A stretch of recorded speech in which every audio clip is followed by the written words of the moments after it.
Hello, everybody. Welcome to Lorebeards and Roleplaying. Vera is coming. She's just a little bit delayed. Minor temporal anomaly in her little technological space, but she will be with us very, very shortly to talk about Shadowrun. That is today's topic. Um, you can actually see right over here. I think my finger's pointing to it. I have a whole shelf behind me of Shadowrun products. I'm a big fan of Shadowrun. I've played it ever since it came out in 1989. So today is going to be a fun episode for me to talk about this game. Um, Shadowrun, I think, as a role play game, has had a tumultuous history. It's gone through numerous publishers, and it's on its sixth edition. That's a lot, and there's been a lot of ups and downs along the way. So excited to have you guys here to discuss this. Hopefully, Vera will escape her temporal anomaly and join us very, very soon. I have been in touch with her, just so you know. All right. So, what is Shadowrun? Well, it is probably one of the most distinctive tabletop role playing games ever created because it is a combination of cyberpunk dystopia with Tolkien esque high fantasy. And it makes the collision of those two ideas not only seem plausible, but even inevitable, which is pretty great. Uh, some technical difficulties, Vera says on her side, so just be a little more patient, everybody. I'm keeping track of what is going on, so yeah, she's working on it. So yeah, Cyberpunk debut. Sorry, not Cyberpunk. Shadowrun debuted in 1989 with over 50 novels, 8 video games, trading card games, six editions of its core system, and a big shared universe that has even outlived the company that created it. And we will talk about that as well. So yeah, originally we need to talk about Shadowrun. We talk about FASA. FASA is the company that made Shadowrun. FASA is also the company that made BattleTech and Renegade Legion, which I also have on the shelf down there, and Crimson Skies. I think those are their biggest hits were Crimson Skies, Renegade Legion, Shadowrun, and BattleTech. They also did create some editions of other games like Star Trek, which I also have a copy of their Star Trek game, Doctor Who, a few other things. But they're most well known for probably for Shadowrun and BattleTech. Those are their top two creations that have spawned so many other spinoffs. It was founded in Chicago around 1980 by two guys, Jordan Wiseman and L. Ross Babcock III. Some stories say that they started their company with just $350. I don't know if that's entirely accurate, but some people do say that. The name FASA supposedly stands for Freedonian Aeronautics and Space Administration, which is an interesting acronym. It's a reference to the Marx Brothers movie Duck Soup, which I have not seen, so I can't really talk about that.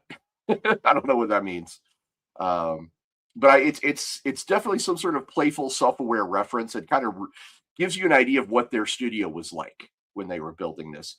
The two founders, Wiseman and Babcock, they were gamers. They met at the United States Merchant Marine Academy, which sounds kind of awesome.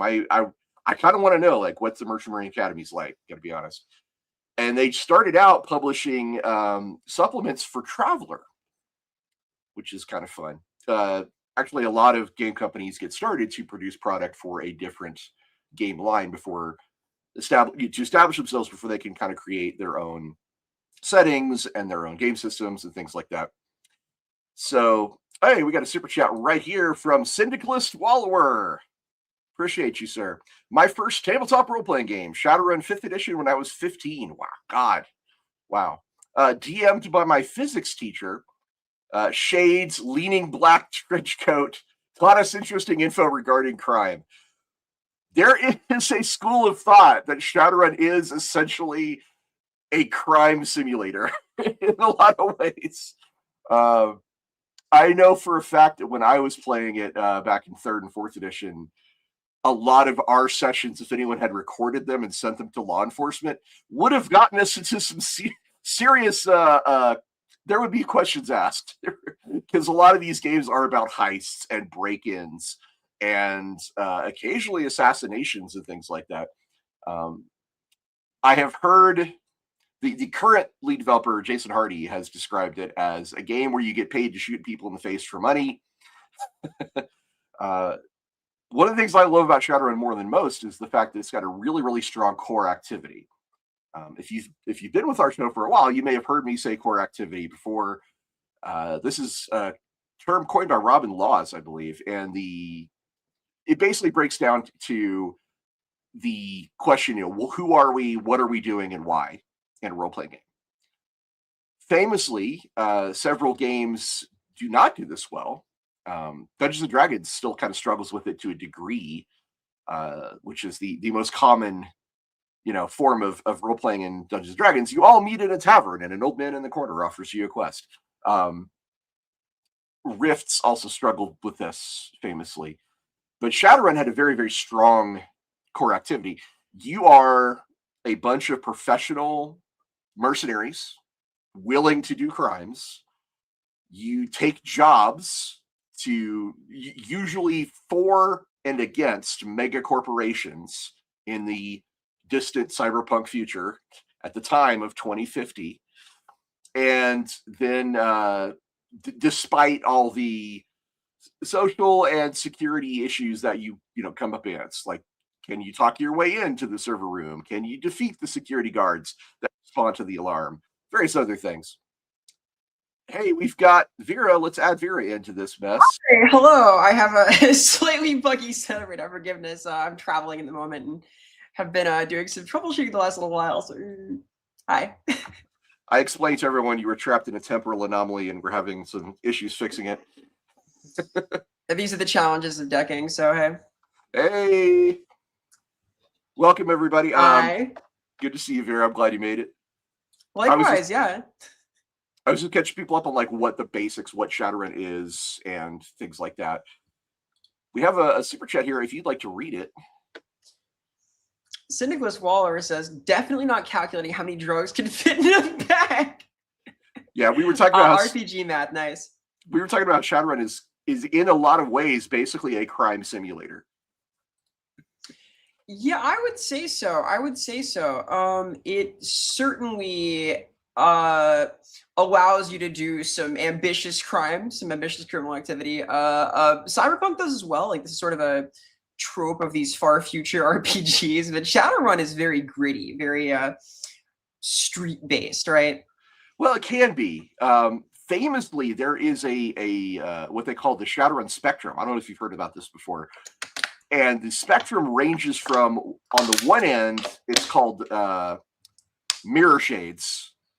And mirror shades is the type of play where you are super professional, super careful. The stakes and the consequences are very high. Mr. Johnson's almost always going to betray you. And being smart is the only way you're going to succeed. Mm-hmm. Where the other end of the spectrum is called Mohawk. And Mohawk is the punk part of cyberpunk, where they're like, woohoo, we are going to go screw around as big damn cyberpunk heroes or big damn cyberpunk villains or whatever you want to be. But it has far less care for the planning aspects of the crime and more about it's the style part of style over substance is Mohawk. Mm-hmm, mm-hmm. I have heard of this. I do feel like both lend themselves to different kinds of crime. Absolutely. I will say that I have played both styles. I enjoy both styles. There's really nothing wrong. If you put a gun in my head and say which one do I prefer, at the end of the day, I do tend to prefer Mohawk. I'm a little more, fly by the seat of my pants and let's just see what happens. Because God, we've had some fun ass Shadowrun games with very little thought put into it. But at the same time, I've also played it online for years. And it was all mirror shades all the time in the online games. So, well, it's a setting that's like so profoundly cool. Like, you can hop in and just start doing stuff at a really cool time. I mean, can definitely.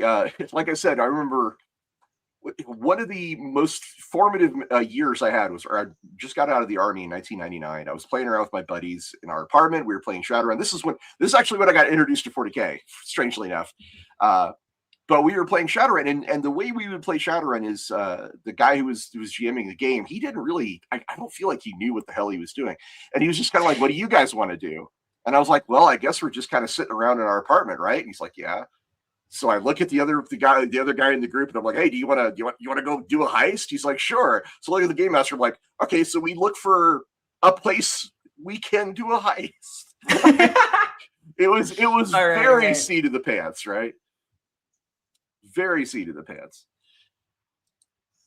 Hey, that's playable. That does happen in real life too. This does happen. So you're familiar with FASA, right? Did you know what FASA stood for as an acronym? No, what does FASA stand for? As an acronym.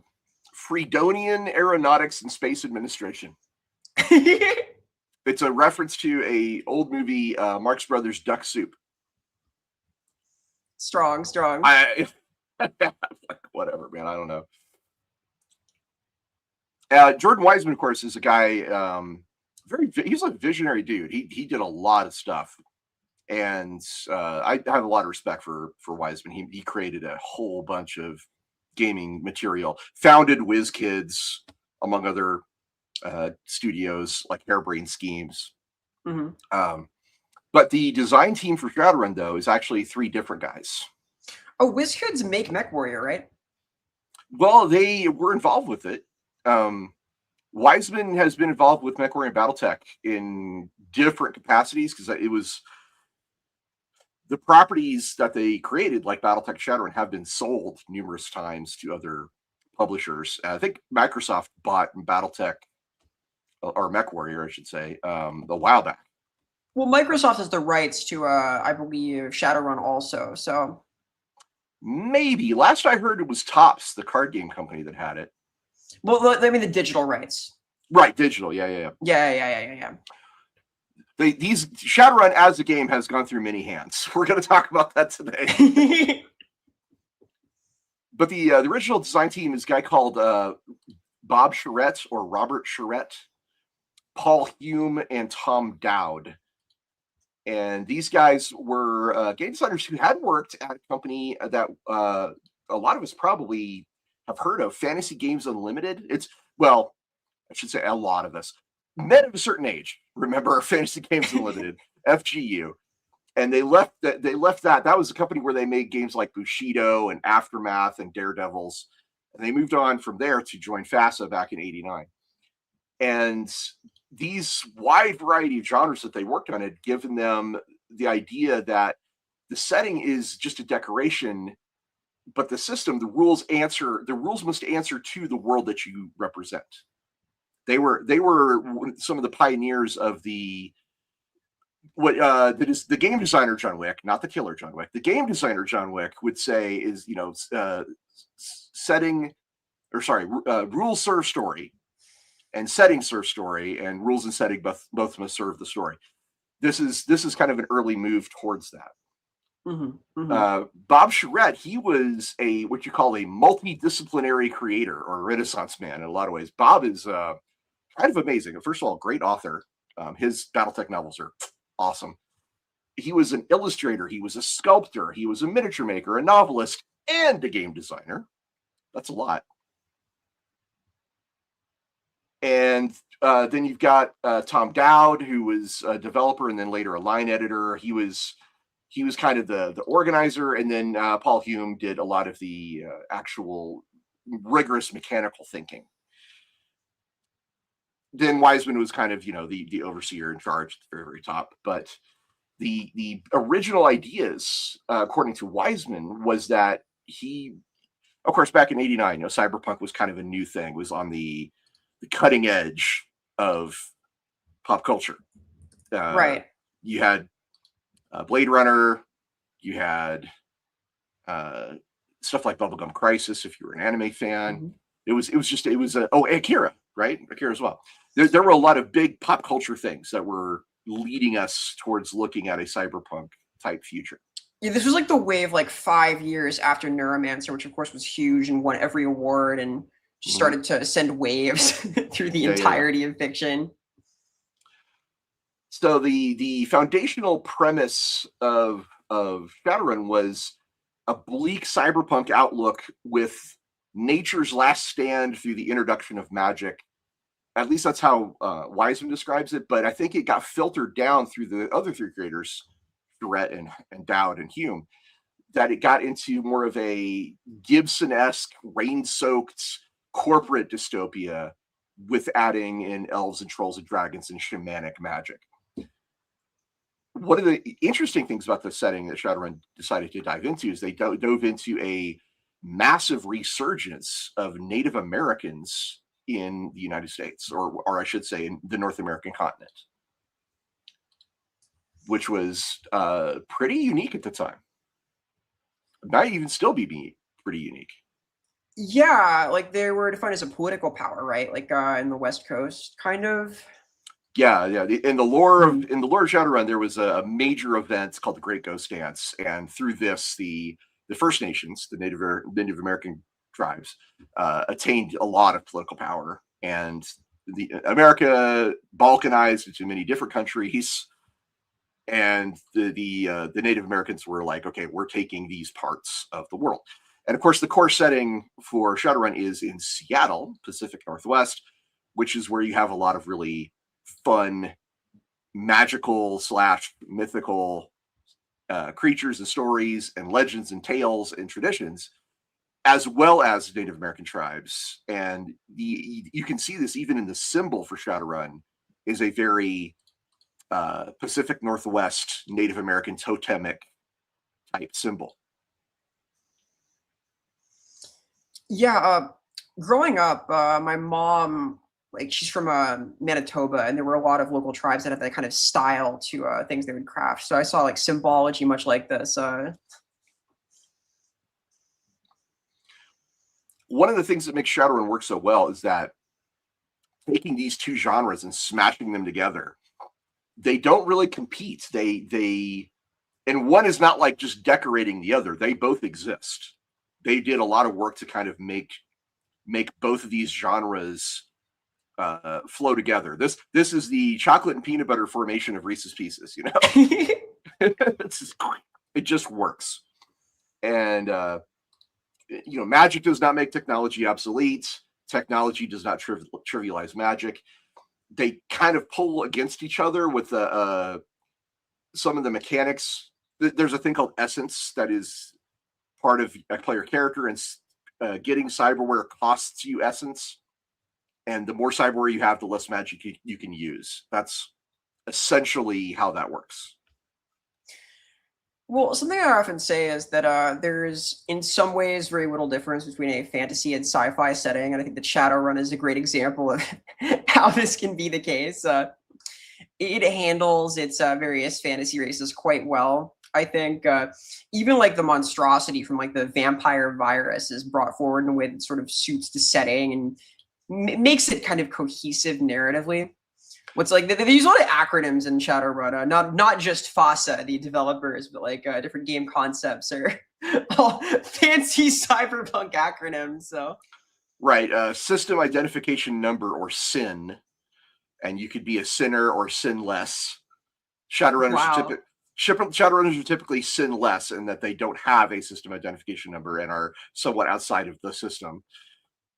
There's like you said, the human metahuman vampiric virus, also known as HMHVV, which creates vampires and ghouls and many other monsters. I mean, they would be monsters in any other game. In this game, they're actually just people who have been infected and now have to deal with that. Sometimes this makes them mindless creatures. Sometimes it makes them monsters. Sometimes it just makes them tragic figures. Kind of a neat thing about it. They're always sick people, though. It's interesting.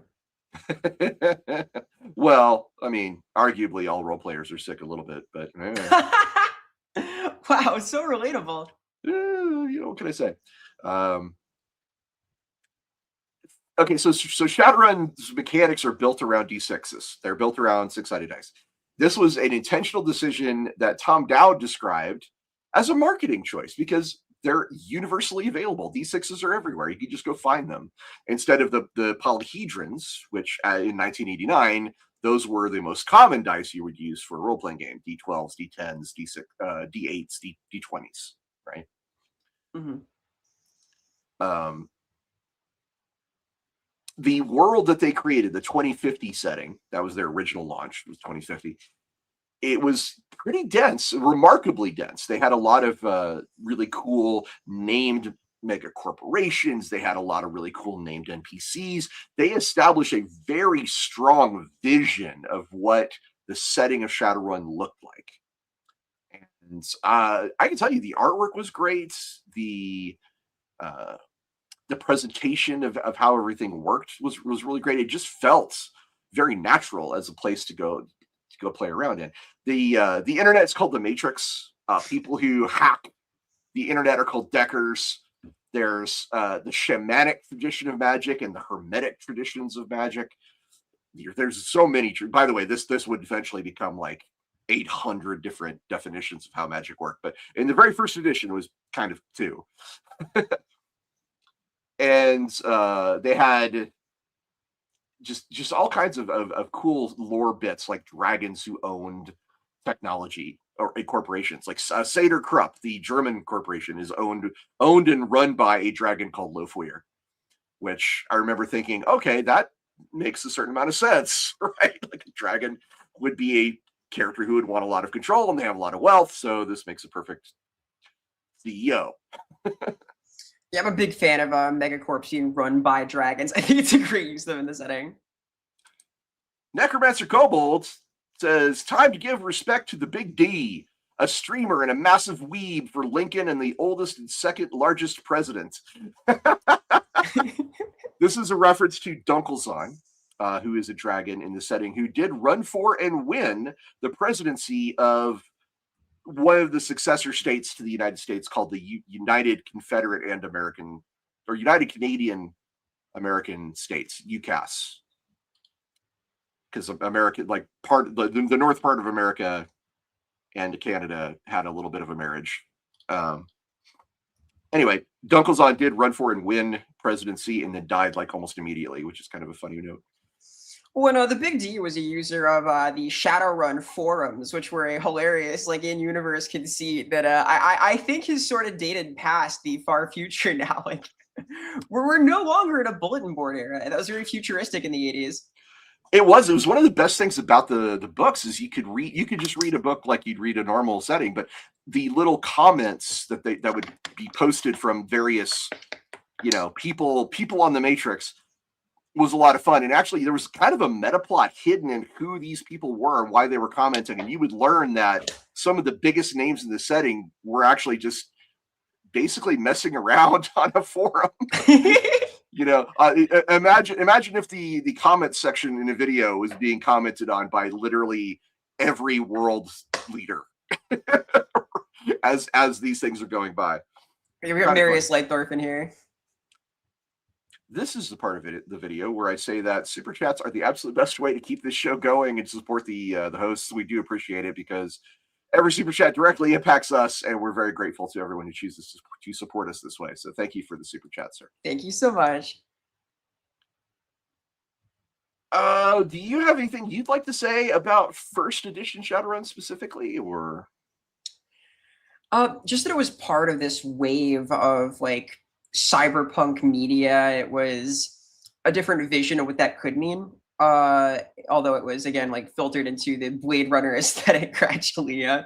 Very cool, kind of unique. Like we wouldn't see this kind of Native American influence in a sci-fi setting again until like Prey in 2006, which was also a visually distinct and kind of impactful vibe. Yeah, it was good for that for sure. I can tell you from a personal standpoint, I was 14 when Shadowrun was released, and we had been playing Dungeons and Dragons and Star Wars and Marvel superheroes for a while. But the big splash, they had a Larry Elmore cover on the first edition, which is awesome because Larry Elmore does great art. It had that really awesome logo, which is like a scroll, like an old fantasy scroll, but then with circuitry on it, you know. And it was full color on the inside. It had this Jeff Lobenstein art, and if you've ever seen Jeff Lobenstein's art, it's very distinctive. It's kind of weird and kind of goofy, but it's very like it. Have we been lost you? Hi. Hello. Did everybody hear me talking about Jeff Lobenstein? Did I just crash out? What happened? We got into the Larry Elmore scroll, I think, or at least that I dropped for a second, possibly. All right. Well, chat, tell me if I dropped out and you couldn't hear me. I'll repeat. Basically, it made a big impact on me because I was 14 and I was really wanting to get into cyberpunk. I just read Neuromancer, and we played a lot of Shadowrun. However, my experience with first edition is that I'll respect Paul Hume and Tom Dowd, but goddamn, that game is damn near unplayable. It's chock full of flavor, but wow, first edition is difficult to play. One of the things that made Shadowrun very difficult to play at the table, and I'm sure you're aware of this, is that the way that decking worked, hacking, right? They decided in their infinite wisdom that the way to hack something was to treat the computer like a dungeon and treat the decker like an adventurer clearing rooms in the dungeon until you got to the CPU or whatever, and then that would be, your success. You had to literally roll your attacks and your defense against the individual programs of each little node of the computer. What's so fun about this is that sort of the fantasy of being the rogue, which is very much the Decker archetype. That's your rogue in the party because everything runs on the Matrix. Is to sneak off from the party and clear the dungeon by yourself and sneak around and get all the treasure. And that's very much what you do every time you interact with the system. So Shadowrun has yet to kind of figure out how to abstract hacking computers, I think, in a truly satisfying manner. For the most part, it is an ongoing challenge with Shadowrun, and you will see this in, I think, pretty much every edition of the game. But first editions, like, actually map it out and then go room by room is maybe the most clunky of a system that never entirely shed the clunky aspect of hacking. I'll note that like this specific kind of interaction is difficult in like every sci-fi game. There are complexities to it in Cyberpunk. There are certainly in Eclipse Phase. It's just sort of one of the hallmarks of a sci-fi RPG that interacting satisfactorily with the mesh or the net or the matrix is difficult. Because wow, is it important to the setting, and boy, is it complicated. I see a comment I'd like to read. Aeromob, thank you for this one. He says, Shadowrun is a sports car setting with a lawnmower engine. Ooh. He's not wrong. Vera, did you know about the connection that Shadowrun had to a different setting called Earth Dawn? Called Earth Dawn? No. So one of the most fascinating meta design elements kind of emerged gradually and never was officially confirmed during FASA's lifetime, which is kind of fun. But they had a high fantasy RPG that they created called Earth Dawn. They published this in 93, so 4 years later. And Earth Dawn is set roughly 5,000 years in the past, in what's called the fourth world. Shadowrun is the sixth world. The world we're living in reality is what's considered the fifth world. So this would have been the world before our world. All right, kind of a, a galaxy far, far away, long time ago. It just basically it's Earth, but it's before we recorded history. And Earth Dawn was a place with a high magic. There's a lot of meta humanity. There's the orcs, the trolls, the elves, etc. It was very nearly destroyed by beings called horrors, who are kind of cosmic entities from beyond astral space. And the peoples of Earth Dawn, they retreated into underground layers to survive the apocalypse caused by these horrors. They would then they would then later reemerge in the sixth world. So Shadowrun is littered with all these clues and hints about the secret history, like a previous age of magic and meta-humanity, of survivors from this ancient period who are burdened with curses or artifacts of immense power, incredibly intelligent and cunning beings of great strength. So in Shadowrun, you have like the great dragons, right? The immortal elves. You have this mysterious astral space where all mages can kind of project their spirits into and draw spirits out of. And there was this like weird traditions of magic, like blood magic and other things. And all of this were enmeshed in clues and hints and links to Earth Dawn. And everybody who was reading these books and was like a fan of them, they could tell, like, oh, this is just Earth Dawn. We're connected to Earth Dawn. But they would never actually say it until after FASA had dissolved, unfortunately. But yeah, it's one of the most impressive pieces of long-form world building in a tabletop RPG to develop over a period of at least 10 years, possibly longer, but at least 10 years to develop these very subtle, nuanced connections between two different settings that essentially makes them the same setting, only separated by a vast gulf of years.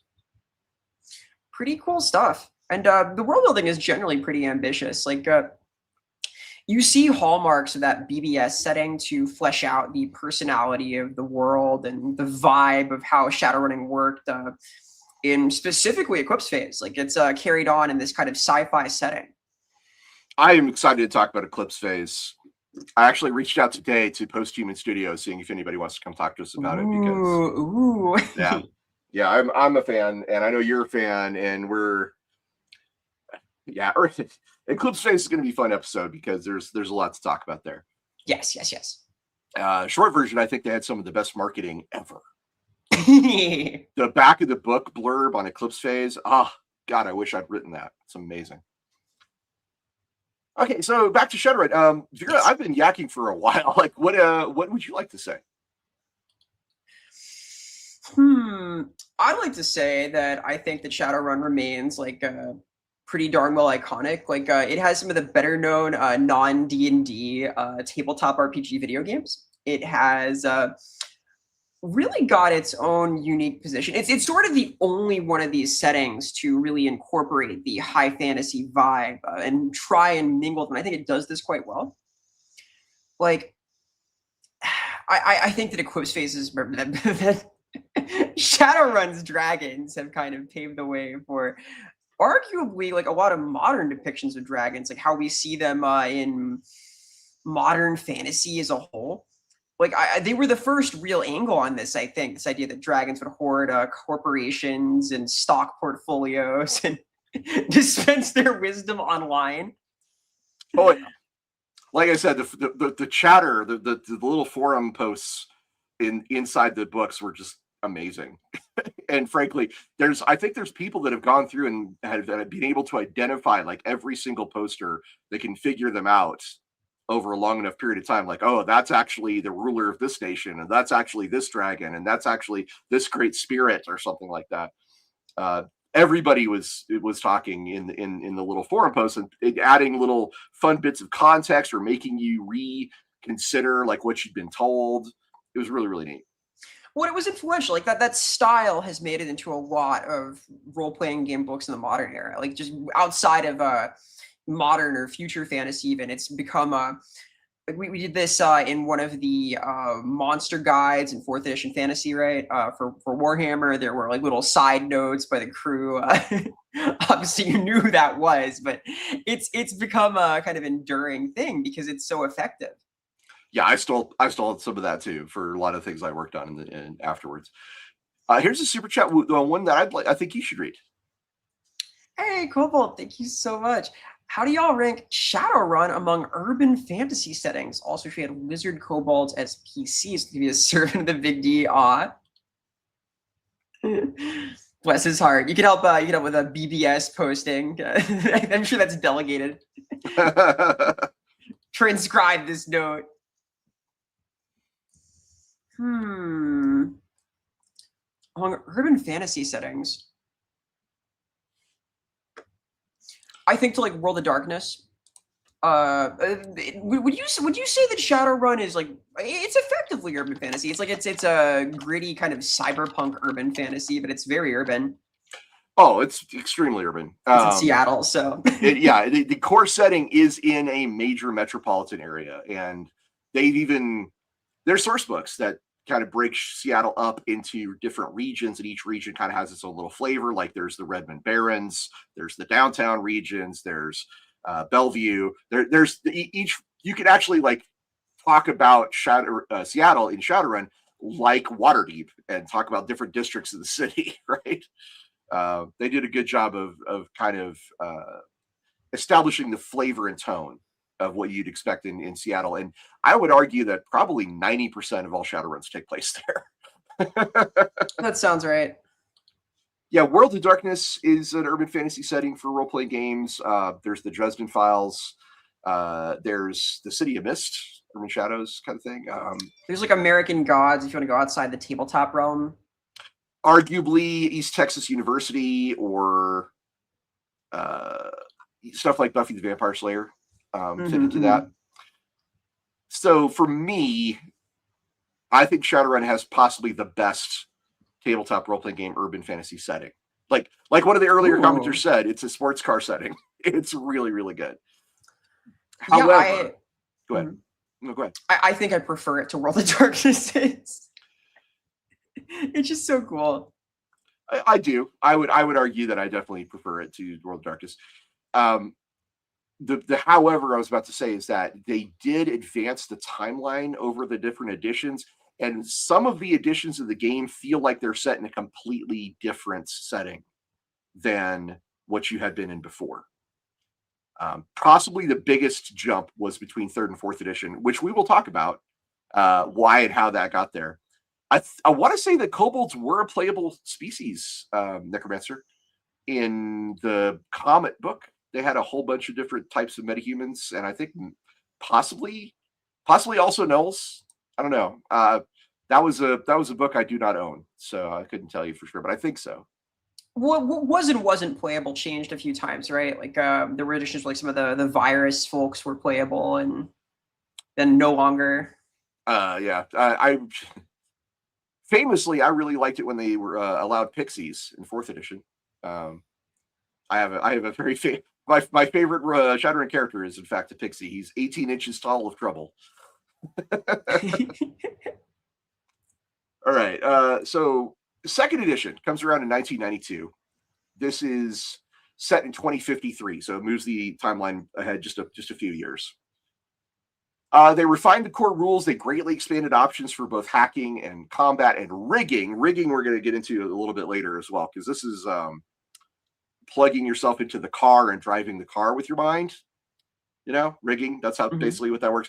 It was also, funnily enough, the first time I understood the potential of drones in a military context was back in. No, I'm serious.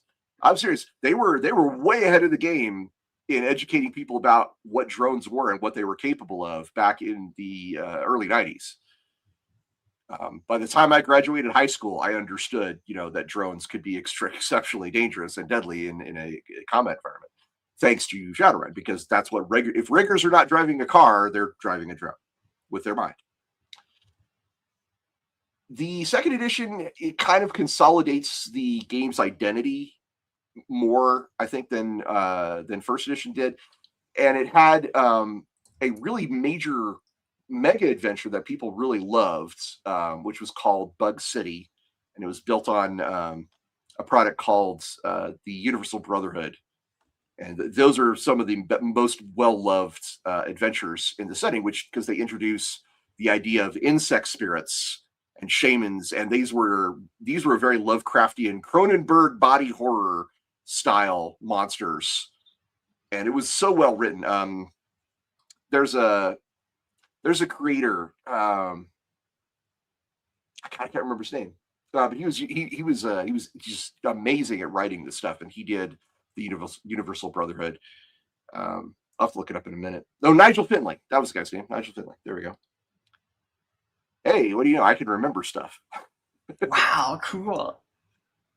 Then you get to 3rd edition, 1998. This is the final version of the game to be published by FASA, and it would be handed over to a company called FanPro just a little bit later. A subsidiary set up by the German publisher called Fantasy Productions. And Shadowrun would have an extremely strong connection with Germany. They would publish a book called, they would publish a book set in Berlin, and the German crowd of players was just rabid. They loved Shadowrun. They were all into it. And they loved it so much they bought it. Now, 3rd edition, I think, in my opinion, 3rd edition is like the first very, like, it's playable, it's enjoyable. Like, this is the first time I really liked sitting down and playing Shadowrun. And this is also when I played the majority of my online play was with 3rd edition. So I had a very deep understanding of 3rd edition's mechanics and how it worked. And to me, it felt like it was a game that was functional, if overly complex. Well, 2E was also very crunchy, right? But 3E made it a little more, some things were polished. One of the things yeah, good. Now, 2E had very complicated stealth rules. The different like planar structures were a little obtuse. The skill grid was a whole thing. So 3E, things are... God, the skill grid. Oh, God, my brain. Oh, ow. Any Path of Exile fans? Oh, the skill grid. Yeah, the skill grid was mistake. Full Metal Dragon. Greg says Shadowrun is huge in Germany. They have their own books that have never been seen in English. That's true. There's also, my understanding is also it's got a strong French. It's got a strong French presence as well. Full Metal Dragon. Huh. And I did spend some time in Germany. About 6 months I lived there, and I didn't speak to too many Shadowrun players, but the ones I did speak to were very, very enthusiastic. All right, so right, 3rd edition. This is where we get well, this is where I want to highlight something that's part of these first 3 editions and continues onward. It's the part of the character creation is choosing priorities. You remember this? Do you want to talk about how the priorities work? How priorities work in Shadowrun? For character creation. Oh, so you have like priority levels, yeah? For your categories of different like things you have. Like you got your skills priority, your attributes priority, your resources priority, your money and funding, your meta type priority. Yeah, you had to choose so you had to choose species, resources, attribute, skills, and I forget the 5th one. Magic. Magic. You're right. Because like Street Samurai had E-Magic. No, you're right. Like, It was. Magic was the 5th. And so A, B, C, D, E, you had to assign priorities. You had to decide what's really important. If you wanted to be human, that could be your lowest priority, because humans easy. If you wanted to be a troll, which was very big and very strong, you had to select you had to use one of your other priorities, something higher than E, depending on what your meta type was for that.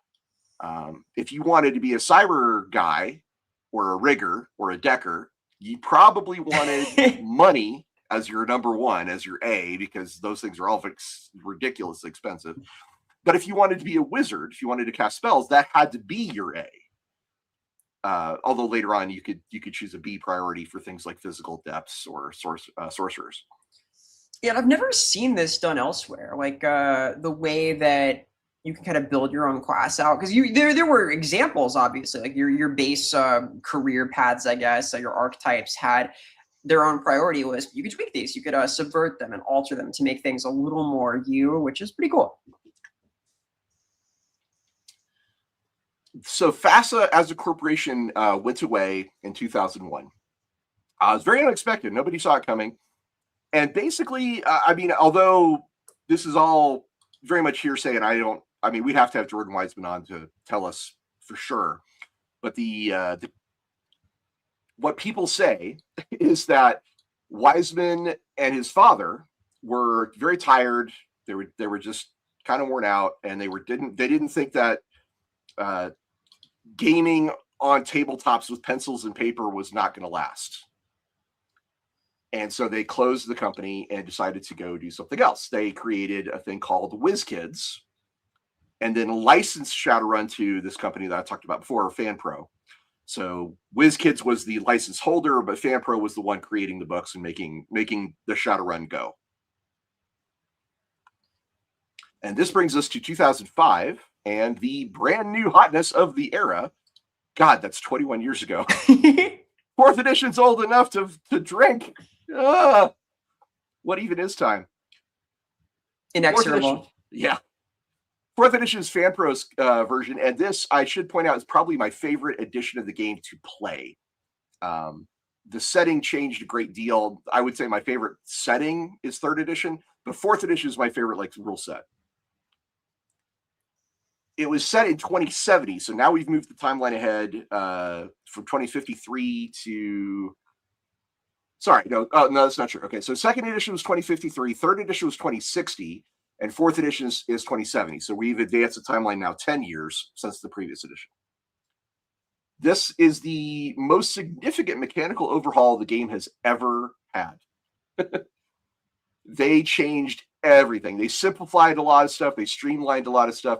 They modernized the technology to be a lot more wireless, because that's what the world was becoming like. And, this is the advent of your iPhones and your AirPods and everything, or iPods at the time, I should say. Instead of rolling dice against a difficulty number, you now just counted your 5s and 6s as hits, and you would compare the number of hits to the difficulty.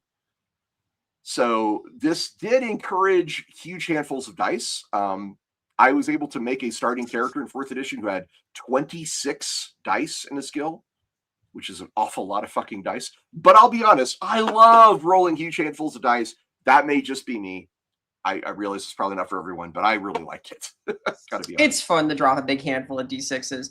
Is this also when the attribute split happened? I know there were 6 attributes at the start of the game, and they became 8 eventually. Ooh, that's a good question. Quickness was split, right?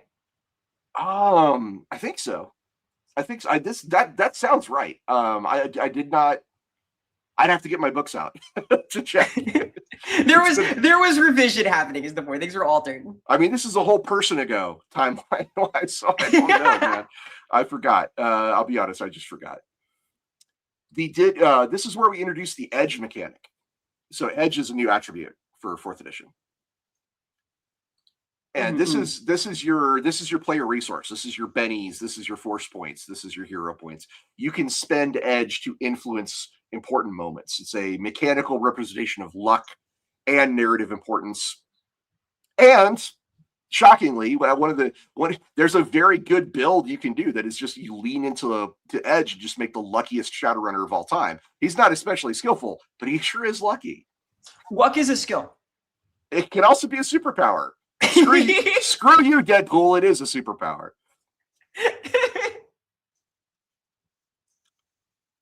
Screw you. Anyway, yeah, Edge was kind of awesome. I really liked it. And this was released just as FanPro started to experience, let's call it, severe financial difficulties. They basically kind of divested themselves of their game properties, and the license was then passed over to Catalyst Game Labs, which is a new company created by FanPro principals, including a man named Rob Boyle, who actually did work on I believe you worked on Eclipse Phase as well. That sounds right. Yeah. And the Catalyst Game Labs has held the license since then. Although the license holder has changed, I believe it is still Topps, the card game company who holds is the licensor. But Catalyst Game Labs has held the license. So for the last 21 years, it's been at Catalyst. However, that's actually not great. There's a major controversy that occurs in 2010. Are you familiar with this? No, I don't think so. It's actually the year that Eclipse Phase was released where this happens. I see. What? Yeah, that's one of the reasons I mentioned it. Basically, in early 2010, it was reported that Loren Coleman, one of the co-owners of Catalyst Game Labs and noted BattleTech author, I should say, was mingling the company funds with his personal funds to build his house. Freelancers were not being paid, books were being delayed, but Loren Coleman's house, his big, I mean, it's not small, I've seen it. His big house was being built on time. And I see. As you can imagine, this was not great. The company had stopped paying freelancers. The funds that had been embezzled by Coleman were around $1 million. And the people that were owed money, I mean, they were waiting months and months to see these payments that were probably for them not discretionary income, but probably essential income. You know, Yeah. It's not great. This scandal cast a very long shadow over Catalyst, and every edition that they've published afterwards has been colored by it. And I can speak to this with some personal experience. Vera, did you think we were going to spill some tea on this show today? I did not. I didn't think it was just a tea spilling episode. do tell. Well, get ready to spill some tea, because I am a little tiny piece of this story. Ooh. So back in 2011 or 2012, I think, I was establishing my consultancy. I did consult for various other role-playing groups. You know, I stepped away from Warhammer 40,000 Roleplay to do video game work in Texas. And Catalyst reached out to me and said, hey, do you want to be a consultant for us? Come out to Seattle. We want to talk to you about various things. And I said, sure. And at the time, I was very excited. I really liked Shadowrun, really liked BattleTech, loved the idea of working on these properties. I was very, understandably, I think, skeptical, given the recent scandal, shall we say. But I was willing to at least hear them out and see what was going on. And we went out there, and I looked at a lot of their things that they had in the works back then, which was like a board game and a miniatures game and Shadowrun 5th edition, among other things. We had conversations about like what direction BattleTech should take. I was asked point blank, like, to name a old role-playing game that they could bring back to life that would be very wildly successful. And the property that I told them that they should look into was an old game called Torg. Well, Loren Coleman he's like, Torg's, nobody cares about Torg. I was like, all right. we need the Morgan Freeman voice. A lot of people actually cared about Torg. It made a whole bunch of money in 2017. Like a whole bunch of money. Anyway. Your wisdom. They asked me to pitch a dark fantasy setting to them, which I pitched this idea I had in my head of Solomon Kane meets Hellboy, and they listened to me and they said, that's not really what we're looking for. I'm like, okay. And I went on to publish that as Accursed, which was the setting for Savage Worlds, which has made a whole bunch of money. And they showed me 5th edition Shadowrun, and I pointed out some mechanics I thought were not good. I told them they had a multiple award-winning game in 4th edition, and they probably should just, iterate on that rather than trying to reinvent the wheel. And this is where I learned that being a consultant means that you're going to tell people a lot of things they didn't want to hear. And get ignored, apparently. I said a whole lot of things, and very little made any impact. I was essentially hired. I was actually hired. I was given a contract to design a miniatures game for them called Sprawlgangers. And as part of this deal, because I knew about the scandal, I knew about what had occurred, and because this would entail me working with Loren Coleman, I said, okay, I need to get some agreements in writing. And we made some agreements in writing. And all I can say about this is those agreements were not upheld. Ooh. So that's that is me spilling the tea on my experience with Catalyst. It was not a positive one. 5th edition comes along in 2013. My name is in the book. If you look, they did credit me as a consultant. They credited you as saying, "Hey, don't do this." I mean, so it's the game is now set in 2075. We've moved 5 years in the future, and they're trying to thread a needle. They're trying to keep the some of the bones of fourth edition while reintroducing a lot of complexity for people who felt that fourth edition was too simple.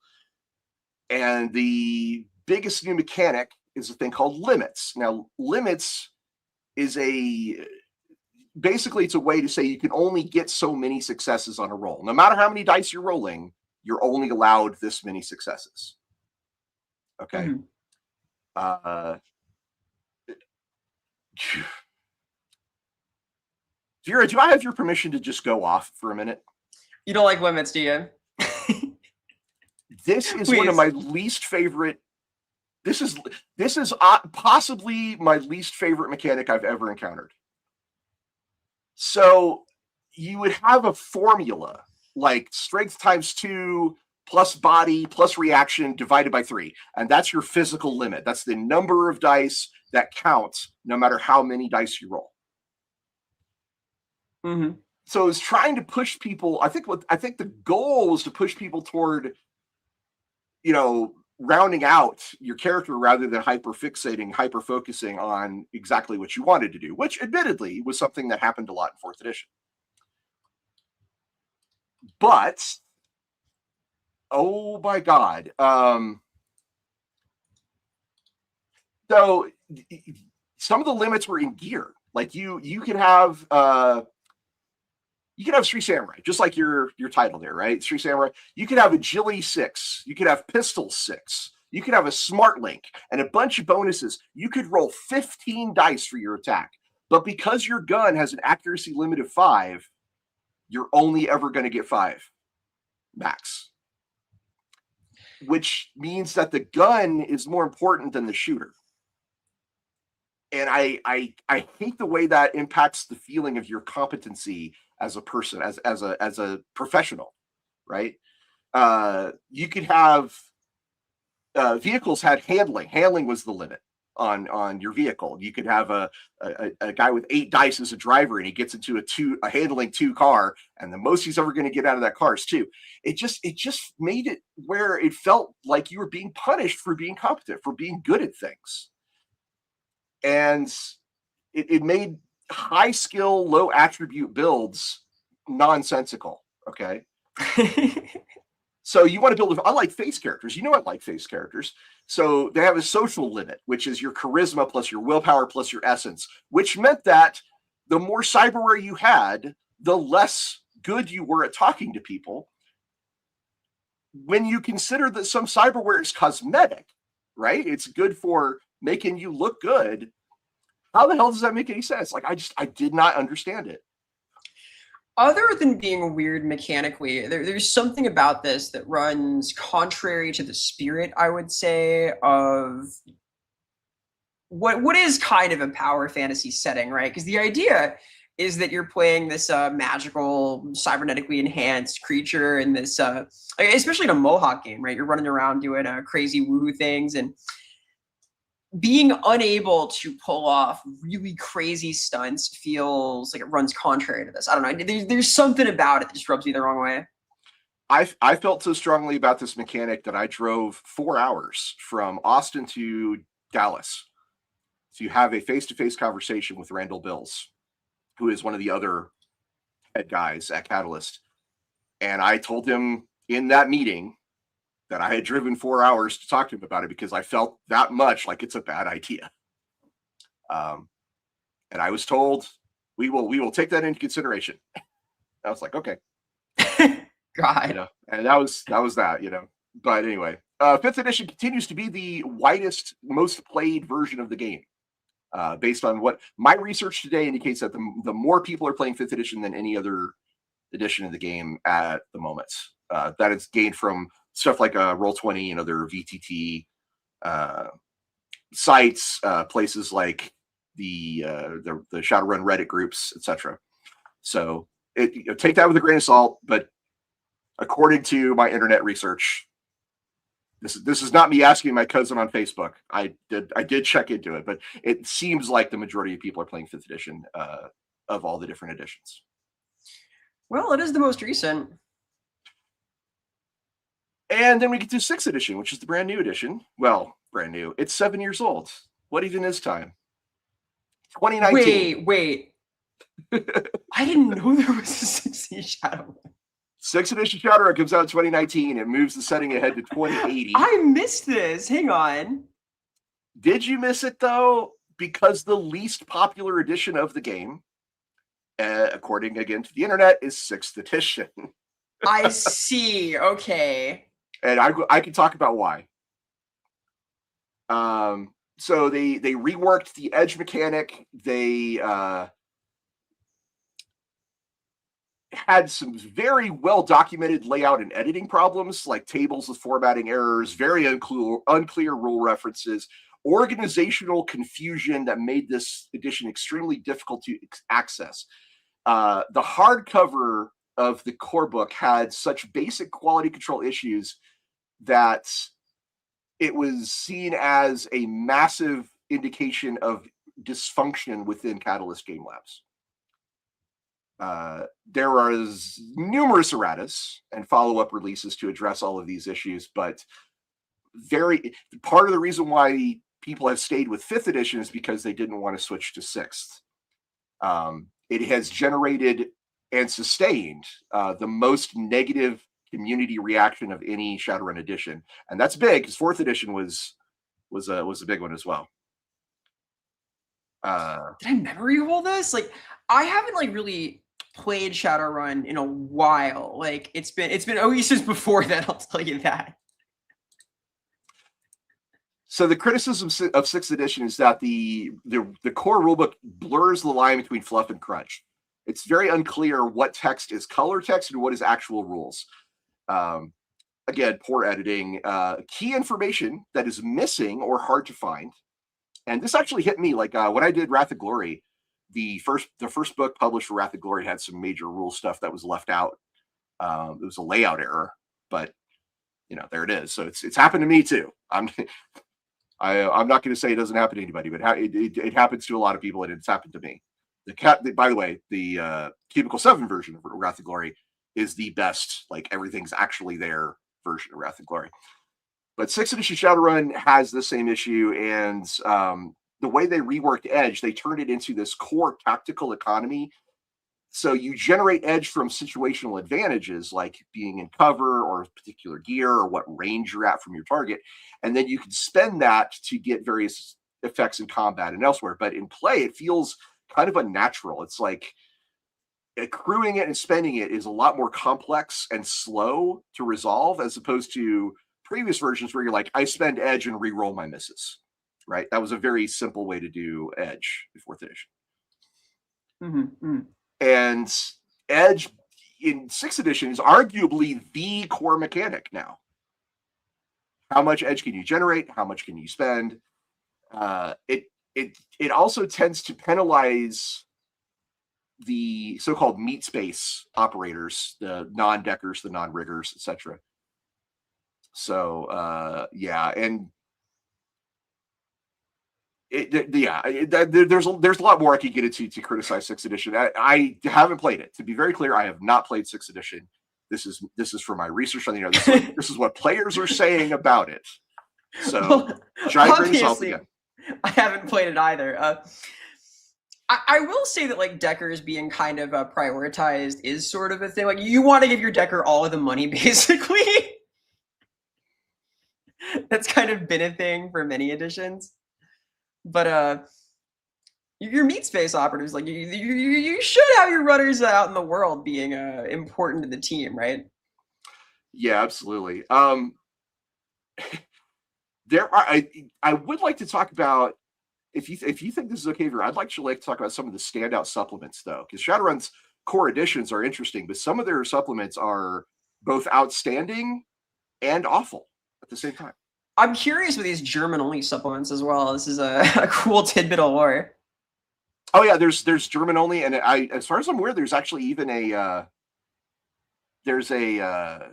we'll get into it later. But yeah, there's some German only content for this game. For example, if you look at the video games, one of those video games is set in Berlin, Dragonfall. It's actually a fantastic game, and it is built on a lot of material that the German community created and developed for Shadowrun, which is pretty great. So yeah, some big standout supplements. There's one called Portfolio of a Dragon. Have you ever heard of this one? I believe so. So in the 3rd edition of the game, Dunkelzahn, the Great Dragon, became president and then died. And he left behind, in my opinion, one of the greatest things ever done for a roleplay game. They produced the dragon's will, and every line in his will is an adventure hook. And some of them are just outstandingly good, and some of them are just really mundane, and yet they're all just brimming with potential. Yeah, and the cover of this is like I've seen the cover everywhere. This is like always the image used for Dunkelzahn because it's so cool. This book had like roughly, I want to say, roughly 100 different hooks and plot threads and ideas of things that you could do, because the idea was that this will had been published and there was a foundation set up to pay out if any of the requirements set forth in the will were achieved. So you as a Shadowrun team, if you didn't want to do the Mr. Johnson gives you a mission to go against a corporation, you could be like, hey, we're going to go try and deal with this will. We're going to try and do this thing that the will says you should go do. And they get paid for it. It was kind of brilliant. And there's actually, my understanding is there's a French-only adventure path that goes through all of them. Goes through that ties in every single element of the will into a full-on campaign that you could run for your players. You know, like this is an example of how effective it is to marry that fantasy and sci-fi element, because the idea of like this dragon's horde will is something that would belong in any fantasy setting, and just being printable online is very Shadowrun. Oh, Necromancer Kobold coming in with a One Piece reference. You could call it the Will of D. Wow. Very good. Very strong. I love it. There was also, we talked about the Universal Brotherhood, which was the horror source book about this cult-like organization. Absolutely brilliant. Highly, highly recommend it. There was a book called Threats that was like all the major meta-level antagonists, all the secret societies and conspiracies and things behind the scenes. That was a really great book. They had a group of books, Sprawl Sites, Shadow Beat, the Neo-Anarchist Guide to North America, and the Neo-Anarchist Guide to Real Life. And these were all like, they were actual role-playing game source books, but they were really about building out the world, like what it's like to live as a normal person in Shadowrun. Like, what kind of music do you listen to? What's in your apartments? What kind of food do you eat? Like that. Those books answered a lot of that, which was really, really cool. Mm-hmm. What's your apartment even look like? And you get the Seattle source book is really good. There's the California Free State book was excellent because it described California was its own enclave that had been essentially conquered by the Japanese government, and it was pretty wild. And they even had a source book for the Elven Nation up in Oregon. It's spelled TIRCAIRNGIRE, and I think I'm not a native Gaelic speaker, but my understanding is how you pronounce that is Stirfengeir, which is just plain amazingly written. It's so good. Detailed lore, politics, culture, adventure seeds. If you want to see how cyberpunk elves do an elven empire, go check out Stirfengeir. It's freaking awesome. The Azatlan book, the Germany handbook. Denver had its own source book, which was really fun. You did get some books like the Street Samurai catalog, Fields of Fire. Yeah, the catalog I would not say is an incredible book, but it was such a cool idea because it's got the coolest cover. This dude just like squatting in a trench coat. And it is just a catalog. It's like Sky Mall for murderers. Yeah, so Street Samurai catalog was just guns and ammo and swords and shit, like for Street Samurai. But it was also the first one to incorporate all that those postings as like meta commentary in what you were reading. It was very, very famous for that. Fields of Fire was the mercenary handbook, but it's oddly enough had the best discussion on how to be a professional Shadowrunner as opposed to a Mohawk, a maniac. Like if you wanted to play Mirror Shades, Fields of Fire kind of laid it out for you. Like, this is what you do to be seen as a professional, be taken seriously as a professional in your industry. It had a major effect on people playing the game online. And we'll have to talk about that near the end. Don't forget to ask me about how to play Shadowrun online back in the 90s. So yeah, those are like the top tier books. There is at least one product we need to talk about that is awful, though. Oh. It is part of the 4th edition era. It is a book called War! Exclamation point. And War is the most disliked / disappointing supplement ever made for Shadowrun. It's got 115 pages on Bogota and the Amazon and the war that they're having with Azatlan, but it never tells you what the war is about. It never tells you where it's being fought, and it doesn't really tell you what their objectives are, which are bad things. Really bad typos, structural problems, frequent jumps between in-character and out-of-character voice, even mid-paragraph. There's no maps, there's no battle reports, there's no troop dispositions, just discussions of street gangs and lists of NPCs and stat blocks for trees are part of this game, this supplement. There's unfortunately, like extremely unfortunately, there are part of the discussions that these are called Shadow Talk, by the way, the Shadow Talk sections. There's part of those Shadow Talk sections that are echoing Nazi propaganda, talking about Romani camps and diseases and work brings freedom and things like that. It's bad. It's not only just a bad book. It's like oh god, oh, what is this? Nazis have no place in cyberpunk. They have no place in punk. Period. Get them out. So if you ever have a question, somebody asks you, what Shadowrun book should I never ever buy? It's War. Don't go buy War. It's bad. Yeah, I don't know if that's like shock value stuff or what, but launched poorly and has aged even worse. So yeah, no kidding. Now, Shadowrun, of course, has established itself very firmly in other media. You mentioned, the computer games. There have been 6 computer games. There was the Shadowrun SNES, 1993. That may have been before your time. I have not played. I didn't know there was an SNES. There was an SNES. They also did a different one with the same name. It's also called Shadowrun for the Sega Genesis, 1994.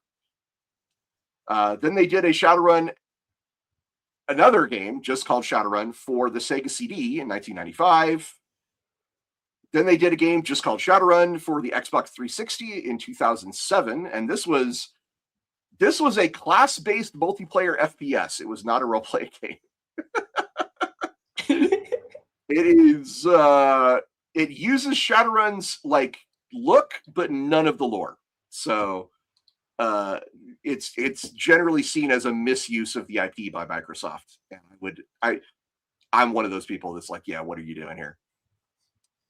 Then there's the really good games. Now we get to the really good games. Shadowrun Returns, Dragonfall, and Hong Kong.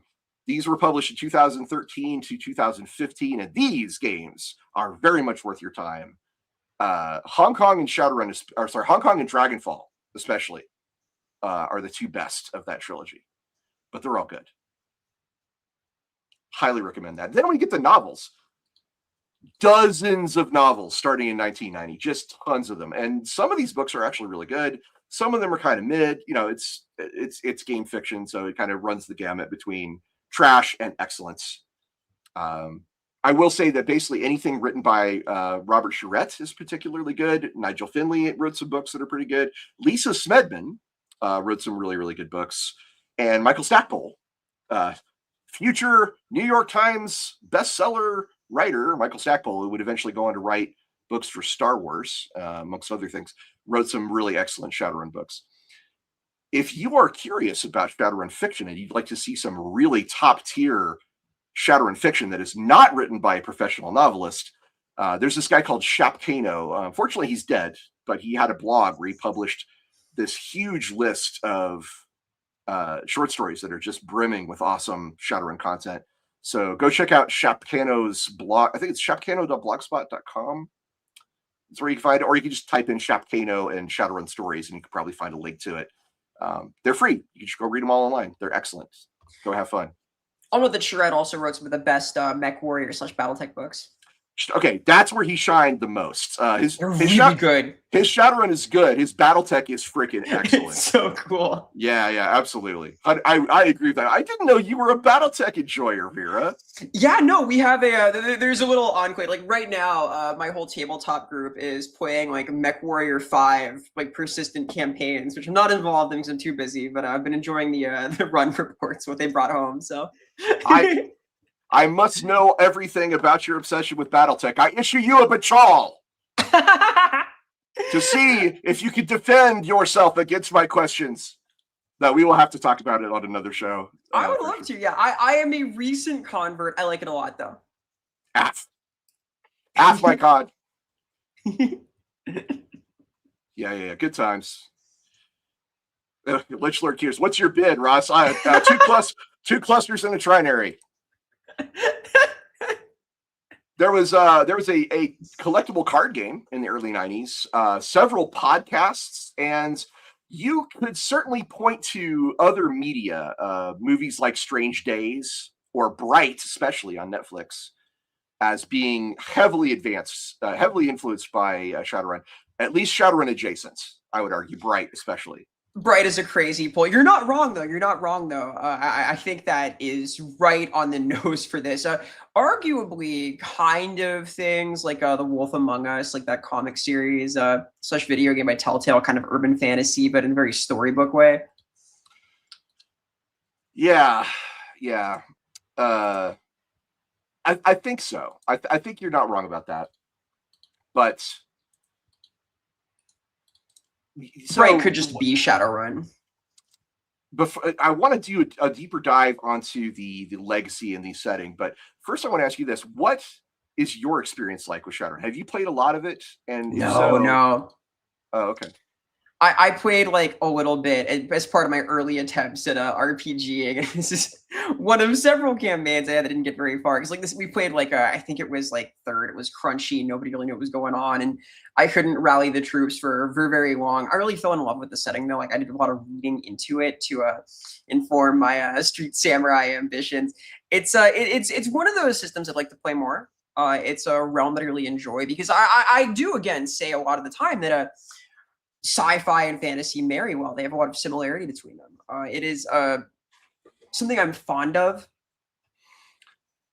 That's cool. You know, I love this setting a lot. I love it so much. I have a bunch of pitches for products I'd love to write for Shadowrun, but I won't because Catalyst. The book I would love to write is like a Street Samurai guide, actually. And yeah. Do you want to hear my ideas on this? Please.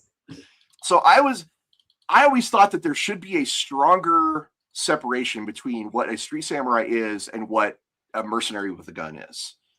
Like if you're just a guy with a gun who gets paid to kill people, that doesn't make you a Street Samurai, right? Like there's something else. There's something higher that makes you a Street Samurai. And I wanted to write a book that was kind of that was going to establish and analyze Street Samurai culture in the Shadowrun setting and talk about the difference being that Street Samurai have a code. They have a pattern of behavior that they must stick to. It is a discipline thing, right?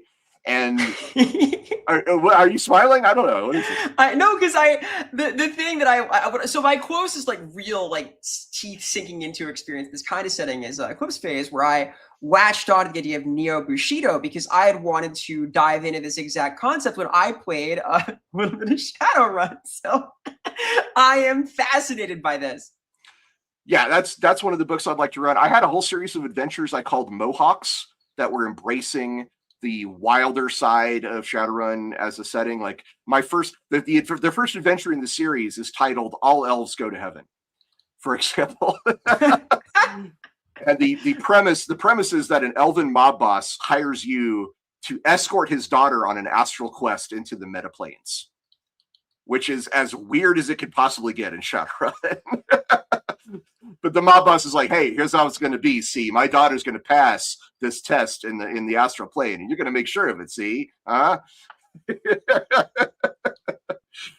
the metaplanes are kind of like the warp in 40k in that they're like a place of metaphor and dreams, and it's all very, it's all very based on like the intention that you're seeking to do. Like if you go there looking to learn how to improve your skills, that will like color the whole trip, and it's all very shamanistic in a lot of ways and relies on a lot of magical tropes from the setting. So anyway, little Feywild, little spirit quest. Yeah. Necromancer Kobold, do you want to read this one? Yeah, Kobold, thank you so much. So what are your favorite, and if you turn into, preferences for metatype, goblinized, and vampire virus races? Ooh.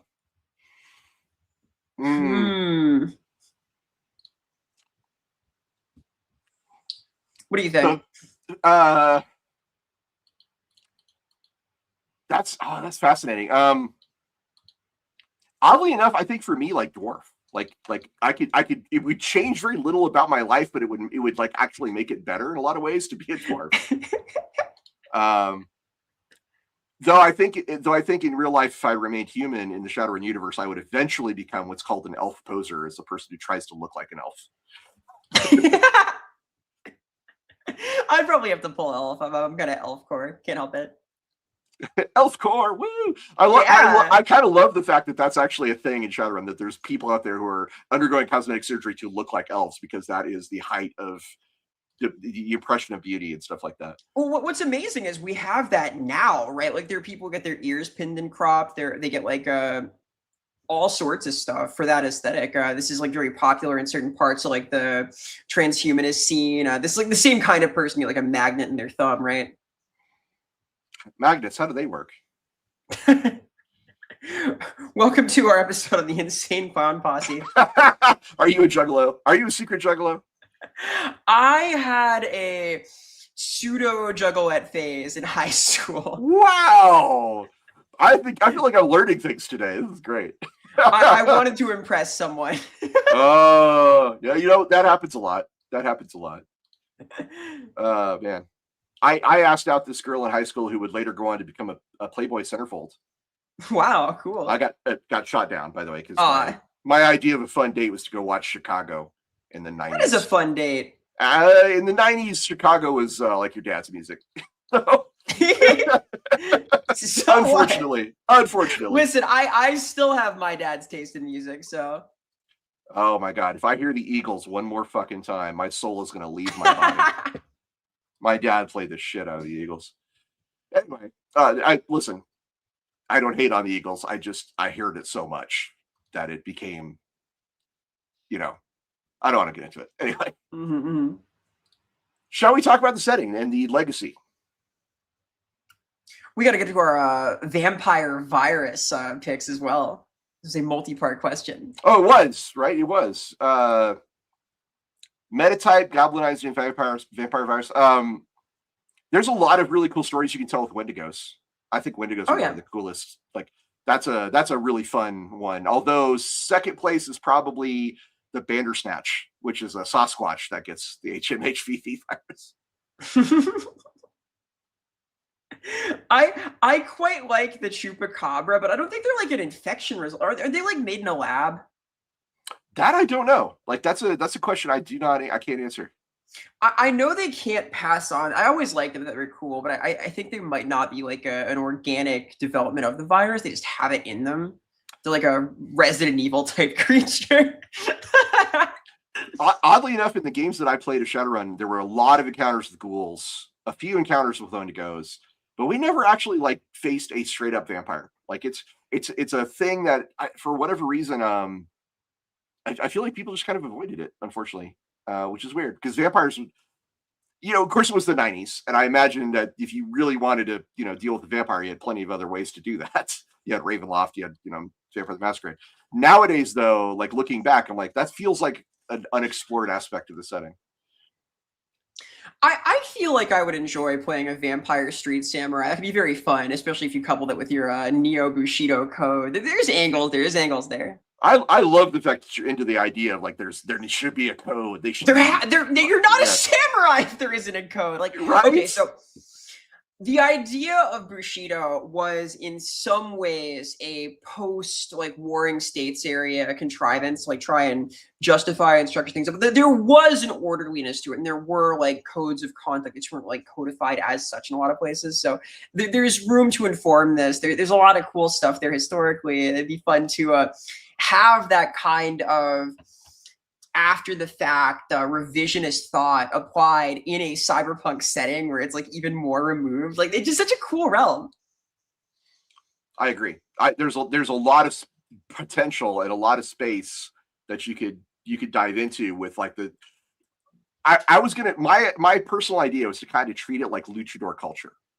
I love it. There would be identities based on your code, not unlike the idea of lucha versus rudo in luchador culture, for example. Instead of you can never take off your mask, you can never move your sword. So, well, yeah, I mean, there would be some aspect of that, right? Like that, Yeah. that your identity as a samurai is this thing, whether that's a mask or a sword or whatever. And when you have that displayed, you are in serious business mode, right? So, I don't know. These were all just thoughts. I never actually got to write the book. I'm wildly out there in left field right at the moment. I'm just talking about like a bunch of scattered bullet points and notes from many years ago. So ignore me. I'm a big fan though. Like I think this whole corner of this, like the woohoo stuff, lends itself really well to this kind of like super dangerous LARPing. Like it's. There's a lot cool. of cool stuff. There's a lot of ways to do some. I still feel like the setting has aspects that have yet to be plumbed, and this would be a good time to talk about the setting. Yeah. Why the setting of Shadowrun matters? Why is it such a, despite all the embezzlement and changing hands through all these different publishers and issues that along the way, why is Shadowrun remarkably durable? Because it's awesome. True. Yeah. It's very dense, and all the little parts kind of interlock together with their conflicts and their tensions, which is really great.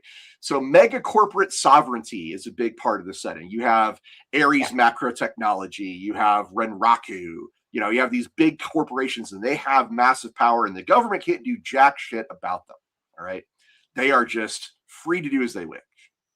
They are literal nations unto themselves, answerable to no government. There is this like orbital like council kind of thing that sort of kind of has some say over corporate activities, but it's very unlikely that they are going to get involved for you, the Shadowrunner.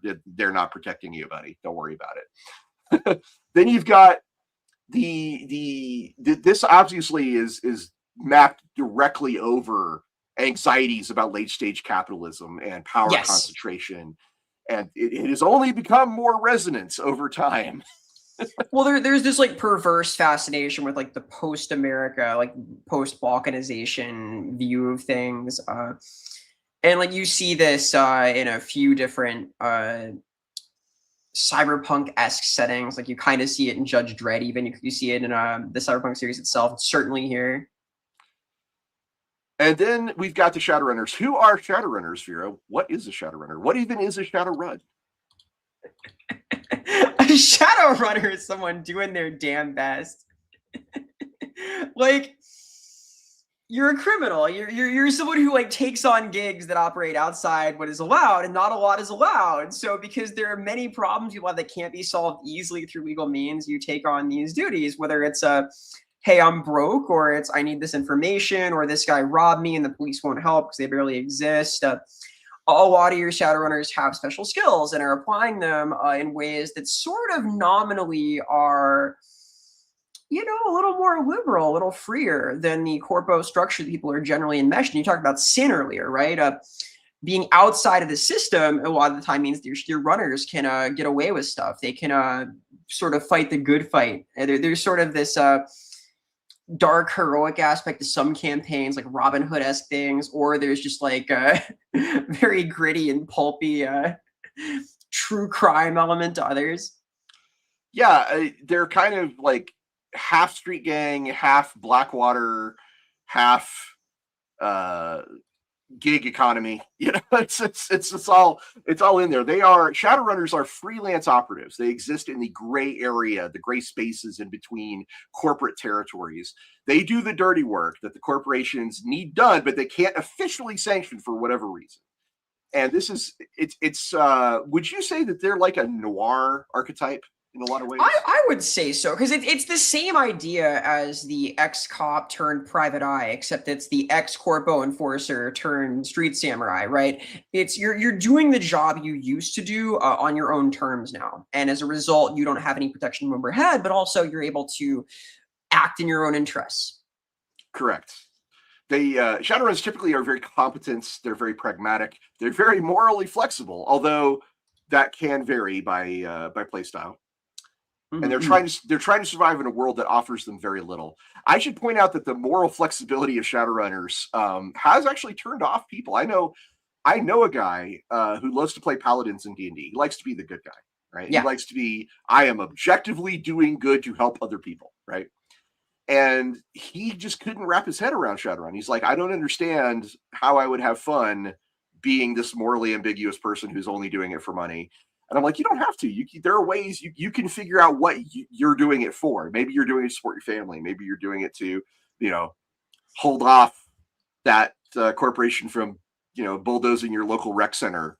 I don't know. There's a lot of ways to Shadowrun. You can play it.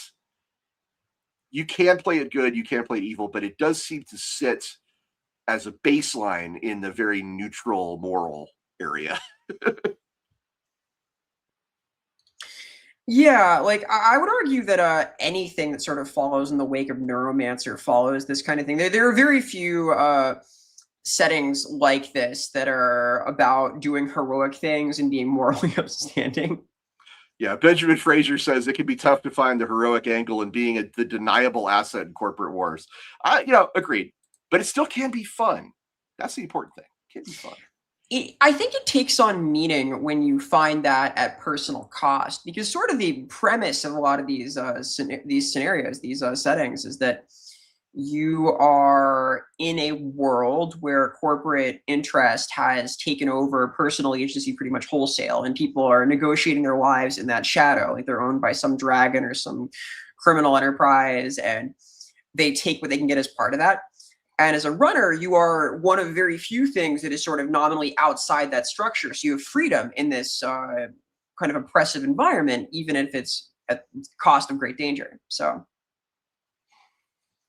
yeah, but then there's also the magical side of things. Yes. And cyberpunk. So there's this. Obviously, there's one of the people here in the comments is calling out cyberpunk from R. Telsorian, right, which became the best-selling video game, Cyberpunk 2077, one of the greatest success stories from a tabletop perspective, actually. Shadowrun was largely more successful and more popular in the era when they were both just tabletop role-playing games, but over time, and thanks to its popularity in Europe, of course, Cyberpunk then became, the video game, whereas Shadowrun has kind of limped along, unfortunately, in a more indie space. Anyway, but the magical part of Shadowrun is what separates it from games that are like Cyberpunk, which are purely secular. There's not any magic, quote unquote, in Cyberpunk. The role-playing game, not the genre, to be clear. Yeah, and I think the presence of magic is part of what makes, to me at least, Shadowrun feel more optimistic than other sci-fi settings. Like, more optimistic than Cyberpunk, certainly. Eclipse Phase is sort of its own thing with what they have to say about post-scarcity and the possibilities afforded by that. But Shadowrun, magic is kind of this internal portal to personal meaning. Like we're talking like the mystic realms earlier, and you can like find things there, discover what's important if you go searching out for it. There's this sense of wonder that it leads to that I think provides a glimmer of light in this otherwise pretty dark setting.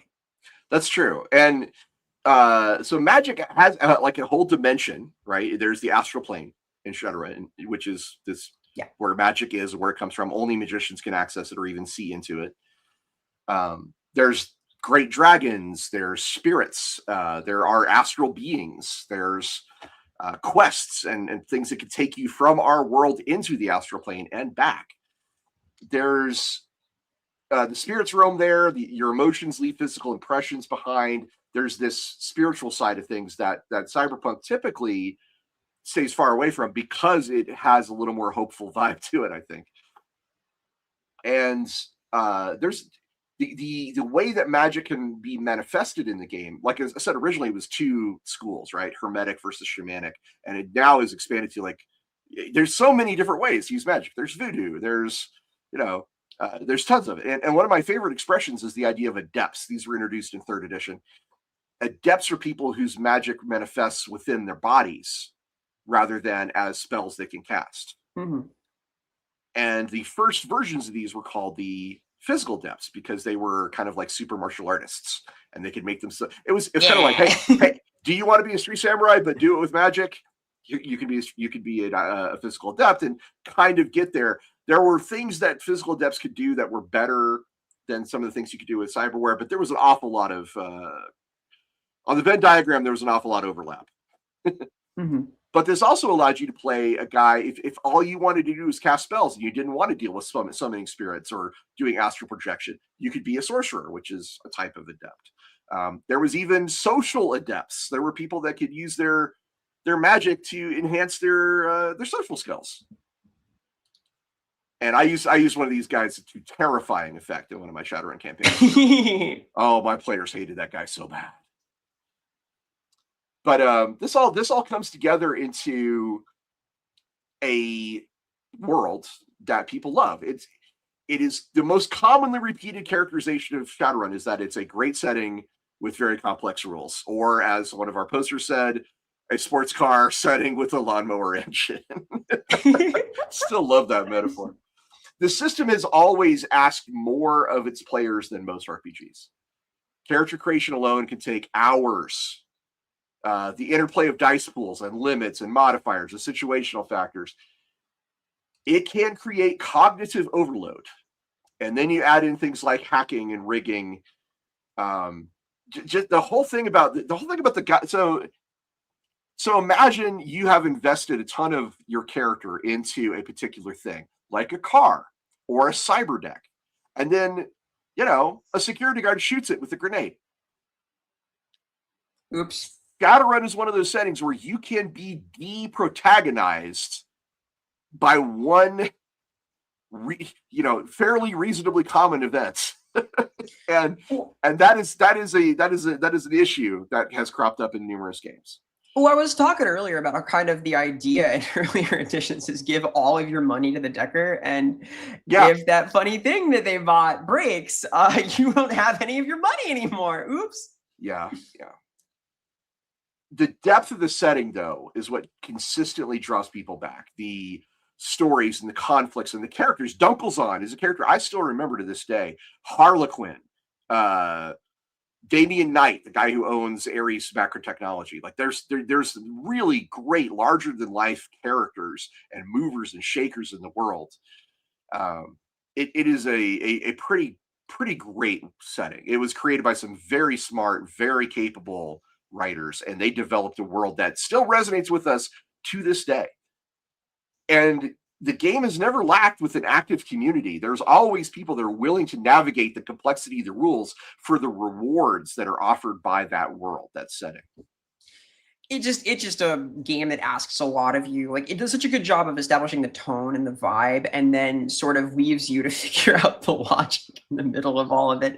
Because for the narrative to be really effective, you need to work things like these will plot hooks from Dunkelzahn. You need to work these shadow BBSs into compelling character drama and have them work with the way that your different protagonists fit into this corporate structure that's going to be oppressive and all observing, and make that run cohesively. And I think that a common difficulty with sci-fi settings is making that all add up. Like Star Wars dodges this by having like a totally dysfunctional, far-flung Outer Rim, Rust Bucket adventure style. Shadowrun doesn't. Like, it envisions this world of a highly observant, online, interconnected space with powerful magic and a lot of overreaching authority.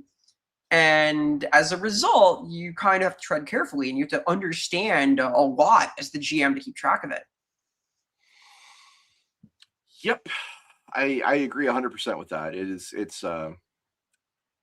It's highly influential. Like I said, Shadowrun is one of those games that has underpinned films and television. Wrath of Glory. When I designed Wrath of Glory, I actually based a lot of the system on 4th edition Shadowrun. Like some of the things I really liked about that, I tried to bring that over when I was doing my game design. So I am living proof that Shadowrun's designs have influenced people. Largely, I'm sure in a way, like, I can fix her. It's okay. I can fix her.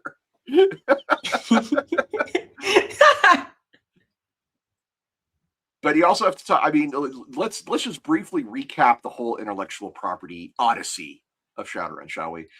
Starts out at FASA, 1989, goes up to 2001, then to WizKids. The very next year, FanPro picks it up till 2007, then Catalyst Game Labs. Topps purchased WizKids in 2003. So, yeah, there was a 2-year period where it was not owned by Topps, basically. The video game rights are on a whole different trajectory because you got FASA Interactive, and then that was sold to Microsoft in 1999, and then Microsoft closed its studio in 2007, and then Jordan Wiseman picked it up for a company called Smith & Tinker in 2007, and then they became Harebrained Schemes after that.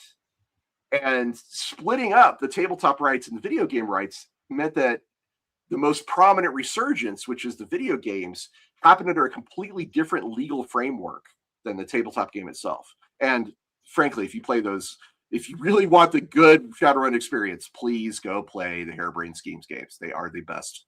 They're best example of it. What's even stranger is FASA came back. FASA is reincorporated as an IP holding company in 2012, and then created a subsidiary called FASA Games, which is the original. That's what the original publisher was called. Ross Babcock is on the board of that, and they're actively developing new content. But I don't think they're doing it for Shadowrun because they can't, which is just wild. It's such a strange journey. I know this is all like, inside baseball, but I feel like it was worth mentioning because it's such a strange thing. Got a super chat from Spitfire. 99% of RPG developers stop before they make the Shadowrun edition that works well. Yeah, that's legit. That's legit. Well, they had this guy telling them what to do, and they didn't listen, apparently. Right. This wise fella in their office who they ignored. Yeah, not for nothing. You can find a Savage Worlds game, or setting, I should say, a source book for Savage Worlds that is called Sprawl Runners, and is very legally distinct, let's say. Shadowrun. if you want to play it under a different system. Full Metal Dragon says the new FASA is working on Earthdawn 4th edition. Okay, that's cool. Yeah, I also heard that somebody picked up a license for Renegade Legion, but that was years ago, and they've done nothing with it. So, who knows? All right, so where should we go from here? Do we want to talk about the online Shadowrun stuff, or do we want to jump into like some of the stuff you'd like to discuss regarding the themes and tropes? I'm curious about your online experience, because I think the discussion of theme is going to go kind of broad and lead into a couple of upcoming conversations we're going to have at some point or another. Okay. All right, I see this as like almost tripartite. I agree. All right, kids, come on over and listen to Grandpa Ross as he talks about what online gaming was like in the 90s. Wow, the internet. Cool. Oh, the internet. It was new. Yeah, oh, God. So back in the day, the internet was all text-based. Before we had browsers, even like Netscape. Everything was text-based. You had BBSs, you had forums and things like that. Usenet, that's what it was called back in those days. And the first versions of MMOs, massively multiplayer online role-playing games, were called MUDs or Muxes or Mushes. This is what they were called. And they were fully textual. And what that means is you would read a description of where you were. You would see a list of the people that were there, and then you would type in your character's actions, narratively describing what you're doing. And at the very beginning, there wasn't even any built-in random number generator, so you would have there was no dice rolling. But that eventually did get somewhere around 93, I think. They built that in so you could start rolling dice, and then it was crazy. And the first one I started off on was actually an ElfQuest one called 2 Moons. Mm-hmm. Pretty fun. But the two big things that happened in those eras for the MMO space was World of Darkness. So many World of Darkness MUDs and mushes. Oh my god, just shitloads of them. And Shadowrun. Shadowrun had one of the biggest versions of these MMOs, and it was set in Seattle, and it was you could just play it all day, all night. The fact that you could log on at any point and find people role playing in Shadowrun was kind of awesome and amazing. And you would just, I played it for years. Shadowrun was so successful in this space. It actually had multiple spinoffs. There was a Shadowrun Denver. There was a Shadowrun Berlin. There was a Shadowrun Detroit. I played on, I think, all of them. Okay. The amount of hours I sank into online roleplay of Shadowrun is astounding. And I made a lot of friends. In fact, there was a guy I met playing Shadowrun that I would go on to work with doing stuff in the hero system. Go check out our episode on the hero system if you want to know more about that. But obviously, this did not last once the internet got more and more visual. Once you had browsers, once you had art, once you had animated GIFs, people were not so willing to sit down and just type things out to each other. These things continue to this day. Like, you could probably go find mushes and muxes and stuff that are still active and online and doing stuff. I know they were. The last time I role played online on a mush was probably 10 years ago, and that was the very last gasp of it for me. I was out. I was done. But it's what gave me a lot of my writing ability. I learned how to write very descriptively. I learned how to write very quickly. I learned how to set up a scene so that someone else could take their spotlight and do something interesting and fun with it. It's actually really great for like collaborative writing. It was a tool that I used a lot.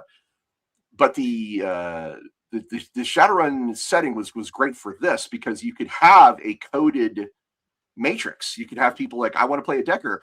Nobody else is online for my group. Like I could do stuff outside of my Shadowrunning team, and the game will react to me. It will respond to me. I can do the things that I want to do and make money as a Decker. That was kind of a neat thing.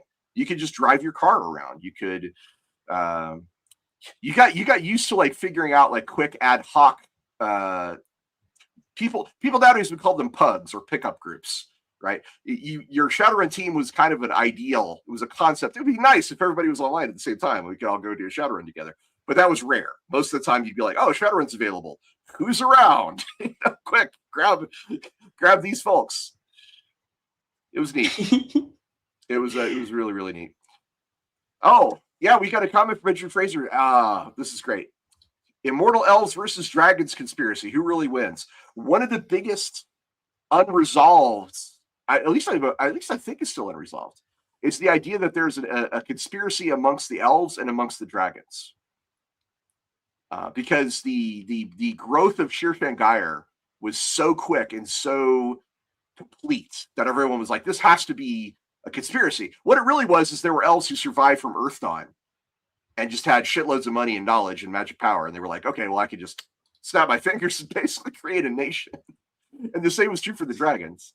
So you had these two big groups that were legitimately running a lot of the world from the shadows, while the mega corporations were either obviously the mega corporations were probably aware, but they were also probably like, we don't have that kind of pull. Anyway, it became a major thing, and also this naturally, yeah, Full Metal Dragon points out this started back in Earth Dawn. It's part of that Earth Dawn connection, but it's also a very famous part of it. All right, so that is the story of how you played online games in the 90s, and Well, how Shadowrun was one of them. I did a lot of like online forum stuff myself. Like again, that's also how I learned to write. Yeah, but by the time I got into it in like the 2010s, it was a very visual medium already because HTML had been around for a while, and there was like this like elitist aspect where if you didn't have like a beautiful profile with the right anime character on there as your pick for whoever you wanted to play, no one would engage with you. Like that was like the status symbol, and you could be like the worst writer in the world, and having like a status bar and song lyrics and an embedded MP3 was almost more important than like having a informative and interesting post right up, you know? Oh my god, I'm having flashbacks to MySpace. Oh my god. Oh, it was just like that. Like, but it was like having a MySpace profile for the post layout for your character. And people would like make formattings for these and like trade them for Gaia Cash on Gaia Online. And there was this like industry of like trading art commissions of people's OCs for like custom HTML setups. And it was a whole thing. It was a whole thing. Original character, please do not steal.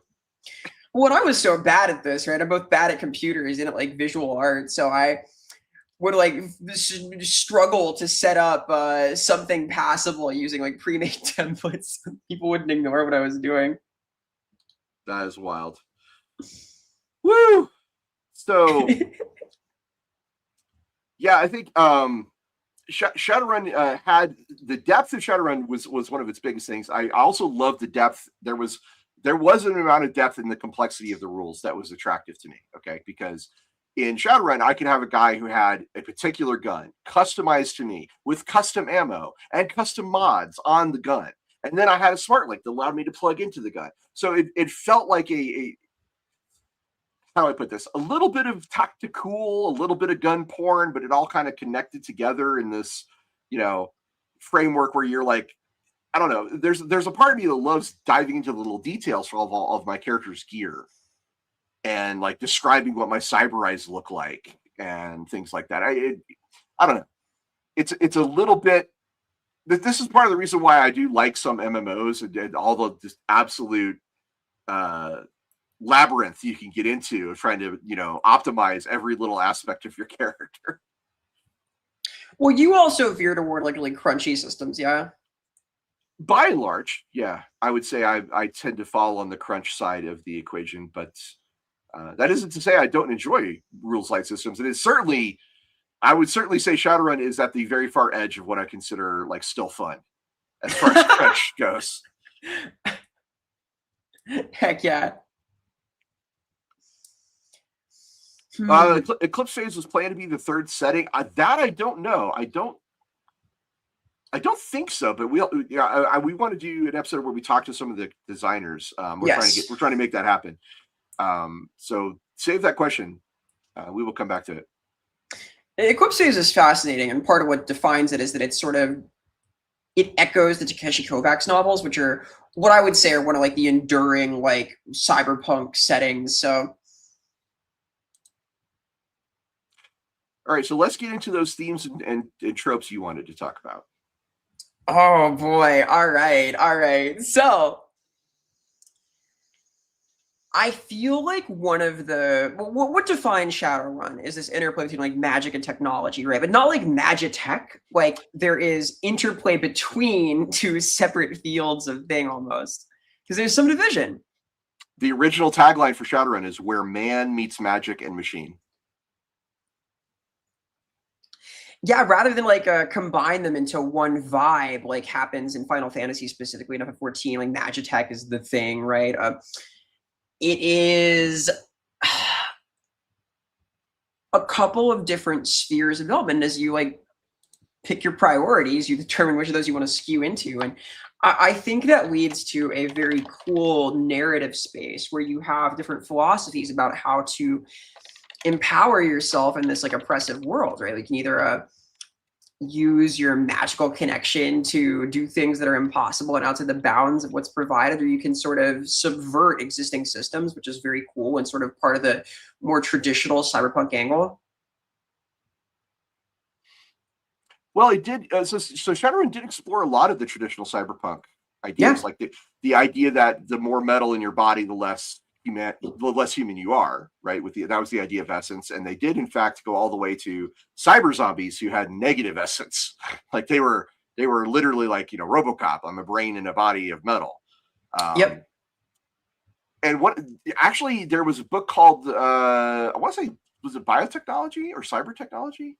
It might have been the book called Cyber Technology. There was a really interesting lore dump at the beginning about a character called Hatchet Man.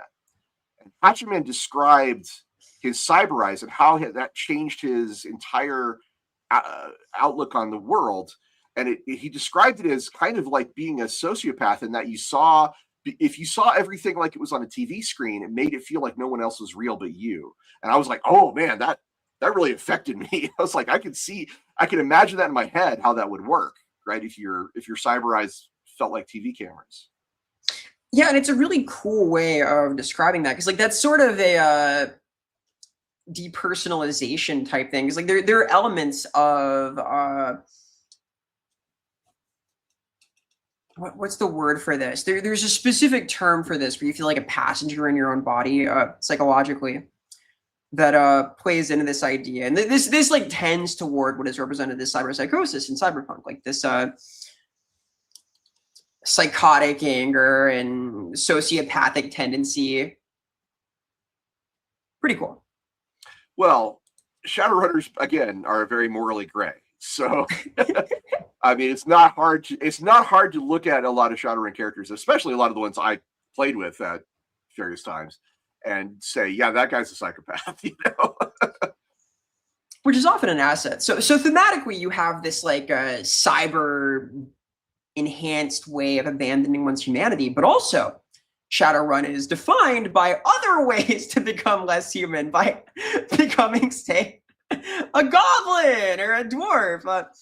So there was this interesting question of like what it is to be human, like what is this meta-human existence like? Disassociation. Thank you.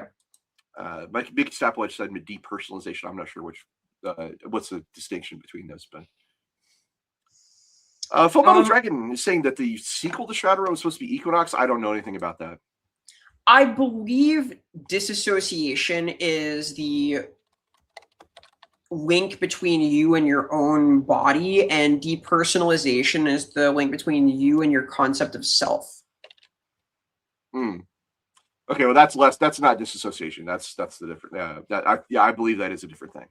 I think that's the distinction. I'm not sure. Not a doctor, not a psychologist. Don't take any advice from me. Both can play into this kind of stuff, though. But you have to admit, there is in fantasy settings, even like this is like very sword and sorcery. The idea that the wizard, the magic user, can become less human. They can tap into some kind of primordial force that removes them from the normal population, that distinguishes them in ways that are not always positive. It makes them less approachable. This is like very classic to me. This idea that by tapping into these mystic forces, you become something more and something less. See, this is kind of where I was going with the idea of the code for the Three Samurais, because you have Chrome as part of being a Three Samurai. You have to have cyberware. Like that was something I was going to say, is that you can't be a Three Samurai if you don't have at least some obvious cyber.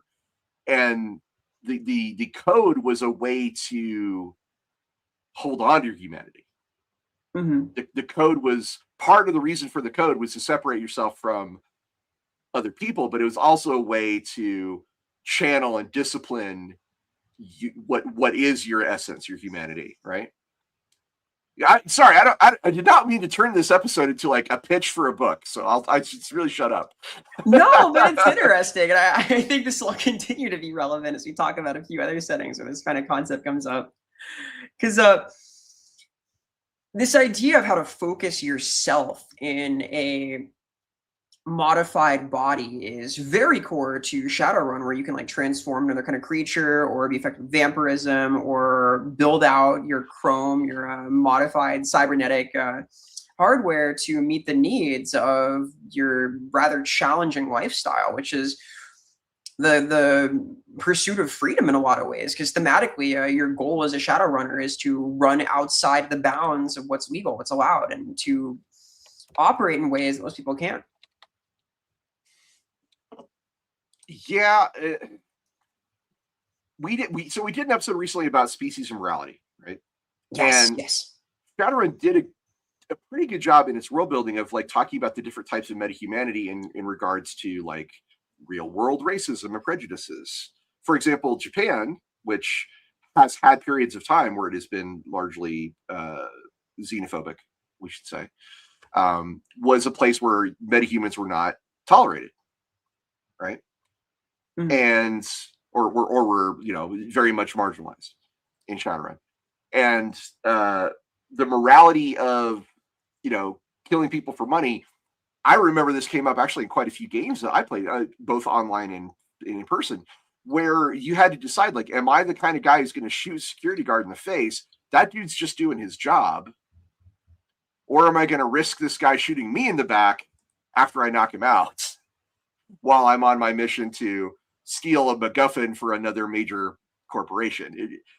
I kind of liked I liked having to navigate those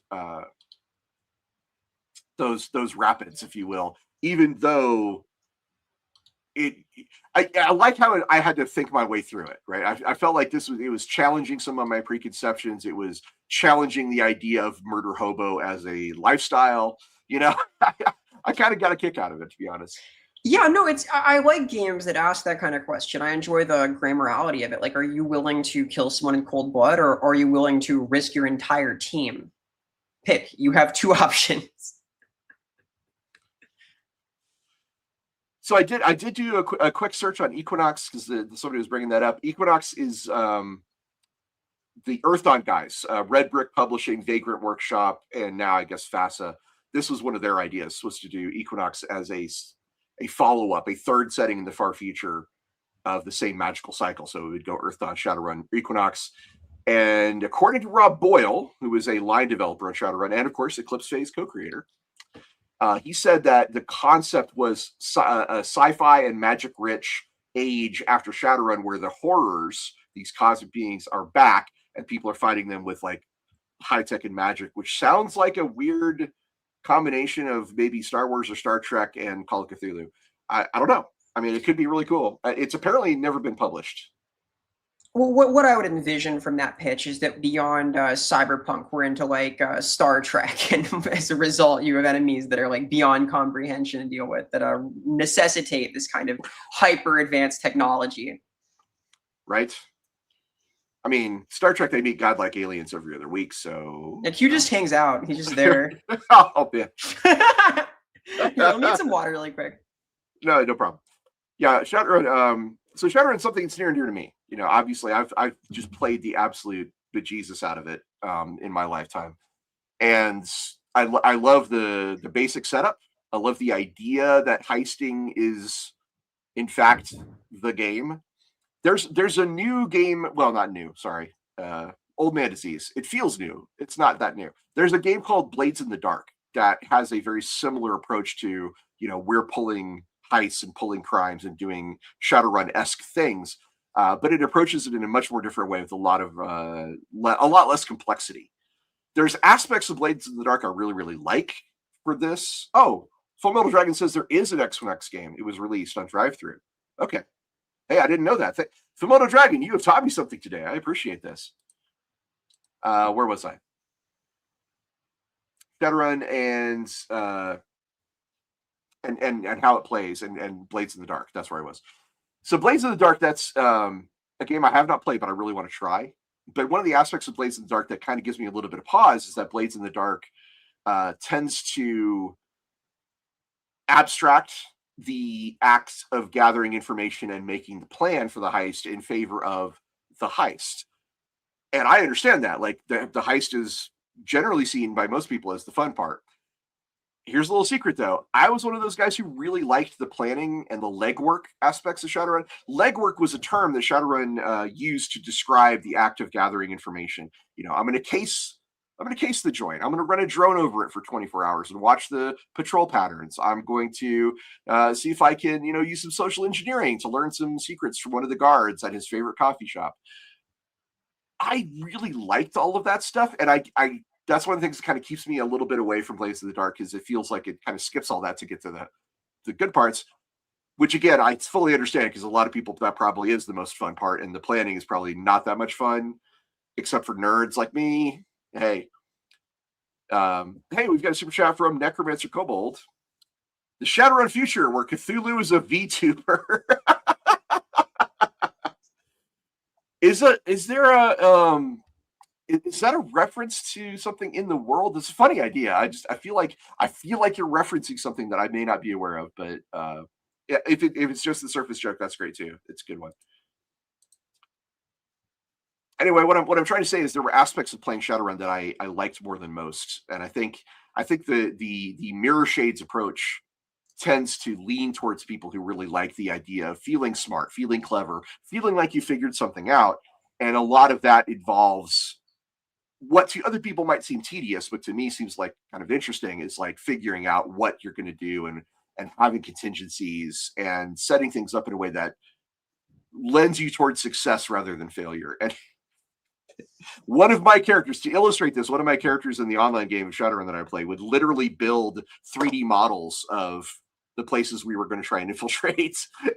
And in the game, I would like have people like figure out where they were going to stand and stuff. Or anyway, I'm sorry. I know this is getting way too in depth, but basically that's what I kind of liked about it. No, go on. Also, hi. Hey, you're back. I return. Wow. Wes Luce has got a comment here. You say that, Ross, but I ran a West March heist game where from the 4-hour missions, players had a blast spending 3 hours putting up a plan and a backup and a backup and a backup for plan A. We have a lot of sayings from that era, and one of my favorite sayings is that plan B is just plan A, but with more explosives. Well, I would say this is a styles of play question. Right, it's a styles of play, absolutely. We could do an episode on styles of play at some point, and like we should. We absolutely should. All right, you asked before the stream what I wanted to put on the poll. That I want that on the poll. All right. Let me make a note of that. You please talk about Shadowrun while I go put this on the list. Well, Shadowrun lends itself well to that because it's a setting where you can get a great deal of information. Like, I would say this specific conceit, this particular style of play where there's a large amount of planning that goes into your methodically approached heist or criminal activity of some kind, is very well enabled by at least modern settings, certainly any urban setting, especially ones where you have access to surveillance systems and the like, because you can put together maps in advance, you can route things, you can study schedules, and you can spend a lot of time amassing relevant information. This is not something that's possible to do in a lot of fantasy settings. You just don't have that info. You could infiltrate to map it out yourself, but you certainly can't pull blueprints and just get like job postings for the hourly rates of different guard shifts. Like, see, that to me, that was actually kind of the fun part, was like figuring out clever ways to acquire the information. And like, it could be anything from seducing a particular guard to talking to his ex-mistress to, just kidnapping him and beating it out of him. Right. There was a lot of different ways to get where you needed to go. And it I don't know. How do I put this? It made me feel like a mastermind if we pulled it off, if we acquired it felt like it was earned, I guess is what I'm trying to say, Yeah, and even when things go wrong, having done all that preparatory work means you kind of know what you can fall back on. Like, when things get absolutely fucked, but you've done a ton of preparatory work, it is easier to think on your feet and like adapt based on it. You know what was wrong or what was misinformed, and you can move around that, and it creates a different kind of problem. Okay, here's an example of we would watch a lot of movies and say that's a Shadowrun movie or that's a Shadowrun movie. The Usual Suspects is a good example of, we were like, that's definitely a Shadowrun movie. But for me, like the best example I can give of the kind of thing I liked to do was some of the stuff they get up to in a movie called Ronin, starring Robert De Niro. Ooh. and Sean Bean, and it is about a group of professionals who are brought together to pull off some extra legal activities that include, that definitely include gunplay and driving and escapes. And the way that they plan and figure out like how they're going to approach all these things and how cunning and how clever they are in getting to the big action scene is a big part of what makes that movie fun for me. So yeah, if you guys are curious, go check out Ronin, or check out The Usual Suspects, or I'm sure plenty of people in chat probably can name a movie and they're like, that's my Shadowrun movie. That's what I think a Shadowrun would be like. Ghost Dog, The Way of the Samurai. That's a great movie. Yes, it is. That is a legit fantastic film. It's very cool. Also had its own RPG. Did you know that? The Ghost Dog RPG. I think I've heard of it. No, for real, it exists. Which is insane. Right? Famously, that film was made by RZA. Yeah. So, oh my God, I could talk about this for a while. I love that movie. I love everything about it. Anyway, sorry. Way off topic here. Ross Watson, Wu-Tang Clan enjoyer. Listen, you want to talk about a street samurai? Yeah. Right? I mean, Ghost Dog, he had a code. He legit had a code, and that was what set him apart. I'm not gonna lie, that has definitely had an impact on how I think about the whole street samurai thing.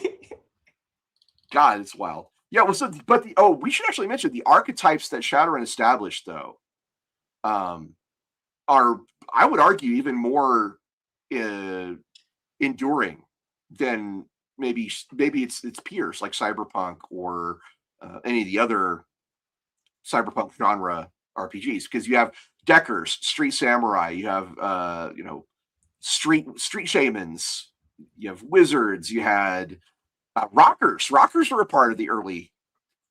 They were in both games. They were in Cyberpunk the role playing game and in Shadowrun the role playing game. What are some of the other ones that were really iconic?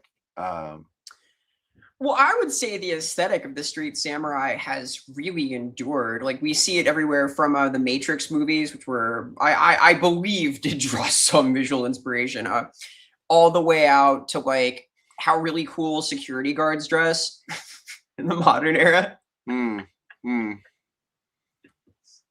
Yeah. Do you have any, is there any film or television or video game that you point to and go, that's what I think Shadowrun is, or that's how I see Shadowrun? Oh, Hawk is pointing out Heat. Heat is a Shadowrun. Yeah, no question about that. Yeah, Michael Mann's Heat. For me, it's kind of like Wicked City. Oh, wow, love it. That's Deep my cut poll. 90s anime. Yeah. I'm cultured, man. Because it's not quite there, but there's like the cyberpunk aspects. There's the magical world that's encroaching on things. You could run a campaign like that. You could run a campaign where you're dealing with like a demonic incursion and the powers that be corpo-wise don't want it dealt with, and like they have to do with like why things are opening up. There's room for that. That's my like. I always kind of saw it that way. In Wicked City's case, it's a very horny demon invasion. Yeah, it's from the era of Breasts That Eat You, which was also included, I think, Devilman, a few others. So there, late 80s, early 90s anime was a very very thirsty time. Very thirsty time. Wow. Sidebar, my poll for cyberpunk anime is Cyber City 080808. Oh, Reservoir Dogs is pointed out as a Shadowrun. Yeah, that's a good one to look at for a Shadowrun as well. Yeah. Some Bioshin labs don't want the demons to go away because you can make very fun things with their DNA. Wow, demon pills. Vera, ask me about Wicked City sometime, because I did create a whole setting based on aspects of Wicked City and Silent Mobius. Pretty fucking rad, man. Let me tell you, I was a kid in the late 80s and 90s, and I soaked it all up. I was like, give me all the magic, all the cyberpunk I could handle. Hey, this Ross Watson guy, pretty cool, actually, if you've noticed yet. This dude... Thank you for the compliment. Listen, I'm an 80s and 90s kid, and I could talk about 80s and 90s animes forever. And we've talked about what was our touchstone in one of the early episodes. We talked about a Ninja Scroll game, Yeah, right? yeah. Same era. That's the same era. It's part of a vibe of like really violent, fucked up OVAs that I don't think really get made anymore, which is a shame. Did you ever watch? Okay, this is a digression, but did you ever watch Doggo 13? Yeah, dude. I've played the Golgo 13 arcade game. Wow, Jesus.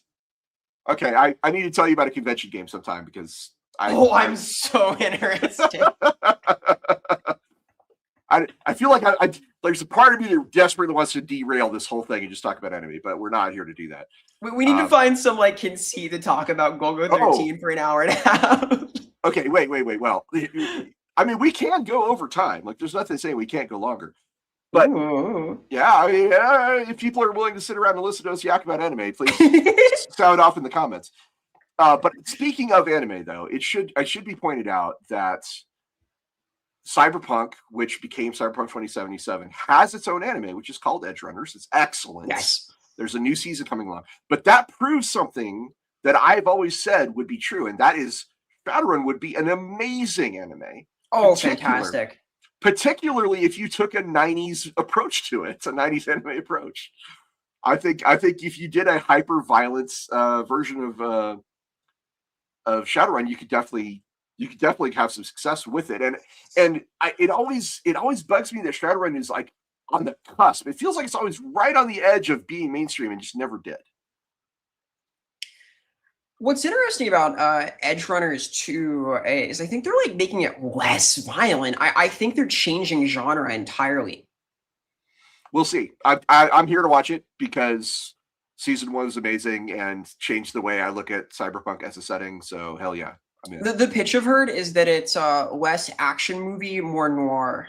And that we're gonna like my expectation, having seen like all of the trailer stuff, is that we're going to explore the psychology of the recovering cyber psycho and what that means when you're still in violent situations. Something I did talk to CGL about as a consultant was the idea of protecting their terminology, because a lot of things that Shadowrun introduced as concepts like Street Samurai and Deckers and so forth have not penetrated largely outside of its niche. And clearly, I think you can see the success of Cyberpunk 2077 and say that there's people who wanted that. They wanted to experience a setting where you had these elements.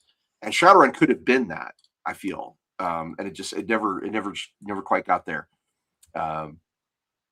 Wesley says, I'm very happy about that, Ross. Because especially lately, things getting mainstream doesn't make it better. Okay, that's a solid point. That's a solid point. Yes, go anime beards.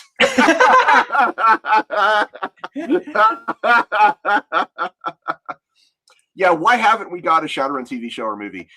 There was a BattleTech show. I mean, was there? Yeah. Oh my god. Another 90s show was BattleTech. It was more of a Saturday morning cartoon approach with some very basic CG, and is famously being recreated in MechWarrior 5 right now with the Somerset stuff that they did with the Wolf Clan invasion. It's fantastic. You can actually see stuff on YouTube of people comparing the cartoon next to the new MechWarrior content for MechWarrior 5, and it looks amazing. I was like, oh, holy shit, they really are. They're going back to the cartoon. Holy crap. There has been a crossover, in fact. It was an April Fool's Day joke, but there was a crossover between BattleTech and Shadowrun called Battle Run. It was wow, cool. CGL made this book. You can go buy it. So just Deckers would fuck up that setting. None of that stuff is air gapped. Like they would ruin everything. Yeah, but would you have to physically plug into the mech? Because that would be a challenge. Well, that's so cool though. Like you can like clamber aboard and start jacking into the systems. Oh my god. Now I want to write this book. Ghost in the Shell comes out tomorrow. Ghost in the Shell, another deep source of cyberpunk as well. But very important. I would think it's like among the most influential. Masamune Shiro is why it's like all about like tight bodysuits, right? It's the entire vibe of the whole spirit fashion. Shiro himself, if just Masamune Shiro is a pillar. He's a fucking pillar of cyberpunk as a genre. Yeah. Black Magic M66, Appleseed. Yeah. Ghost of the Shell is his greatest, or I should say most well-known creation, but he made a whole bunch of cyberpunk stuff. Just tons and tons and tons of it. Kios and Mia also to a lesser extent, but yes. I think Appleseed's pretty well known. I hope so, at least. I don't know, man. It's had movies, but they were a long time ago. They were really good, but they were a long time ago. Whereas Ghost of the Shell just keeps, there's more and more. There's always more Ghost of the Shell. Oh, it's so iconic. I have hot takes about Gits. We'll get there at some point. Well, here's my hot take on Gits. I love it. It is deeply influential on cyberpunk, but it is absolutely not punk. You are the authoritarians keeping the status quo in Ghost of the Shell. I think that is true specifically and exclusively in standalone Complex, which is a terrible adaptation. No, I would argue it's true in all the aspects, in every version. But yeah, we can have that conversation. I think we'll talk about this at some point. It's most true in standalone, if nothing else. Also, Shiro has this bad habit. Okay. The man's a fantastic artist, good storyteller, deep thinker. He does get his head up his own ass several times. When it comes to philosophy, when it comes to like some of the really high concept stuff, there's times where I'm like, bro, you're out at 11. I need you down at like a 4. You know what I mean? Am I right or wrong? I think you're right. I think Shiro's greatest strength is aesthetic, which is a good strength to have, right? But even so. Like Necromancer says, it's our show. Y'all run this branch of the show. You can do an episode of anime that was inspired by a tabletop. We could actually do a whole show on tabletop anime because Record of Lotus War, right? Ooh. Record of Lotus War is a super big example. Dungeon Meshi. Yeah, many isekais. Many isekais. Like the fucking status screen is such a trope of everything in this realm, right? But no, in which Vera complains for an hour. No, direct comparison. Yeah, god damn it. Okay, we're adding more to the list. We're adding more options to this right now. I love it. Great idea. Anime inspired role-playing games is now on the list. So what oh yeah, so I was gonna say the Silent Mobius is another cyberpunk anime that handles, and specifically I should add, Silent Mobius is an anime that combines cyberpunk with magic and monsters and all that shit. Like there's actual spellcasters, there's actual demons, there's rituals, all that shit. So Silent Mobius, I would argue, is like the closest parallel for Shadowrun in an anime milieu. I'm sure there's a better word. I just can't think of it off the top of my head. Are you familiar with Silent Mobius? Not very. Okay. Well, it's old. I'm a man of a certain age. I remember things. Hey, I think I do pretty well with the polls here, but no, this one's outside my bailiwick, my purview. No, I don't blame you a bit. Like this is fine. This is fine. It's fine that you don't know it, but it is a really cool setting that does have a lot of I would argue like the more 80s 90s cyberpunk tropes, like I'm replacing my body with metal. Not so much about the digital or especially the social commentary. But there is a person. There are people that can control machines with their minds. There are people who have had their bodies replaced with cybernetics.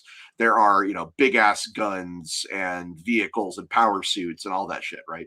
But there's also demons, because the core concept of Silent Mobius is that there's a special police force made up of all these people that are saving Tokyo, Neo Tokyo. Of course, it's Neo Tokyo, right? But they're saving Neo Tokyo from the demons of this other world, and the demons in silent movies are called Lucifer Hawks. Famously, in a very bad streamlined dub, described as the enemies of all mankind. Well, this reminds me of another anime that's kind of thematically like Shadowrun, called Neo Yokio, which was produced by Jaden Smith, who stars as the Toblerone-wielding exorcist who's #1 in the Bachelor board and has to balance out collecting luxury fashion items with fighting evil spirits that threaten Neo Yokio as a whole. What?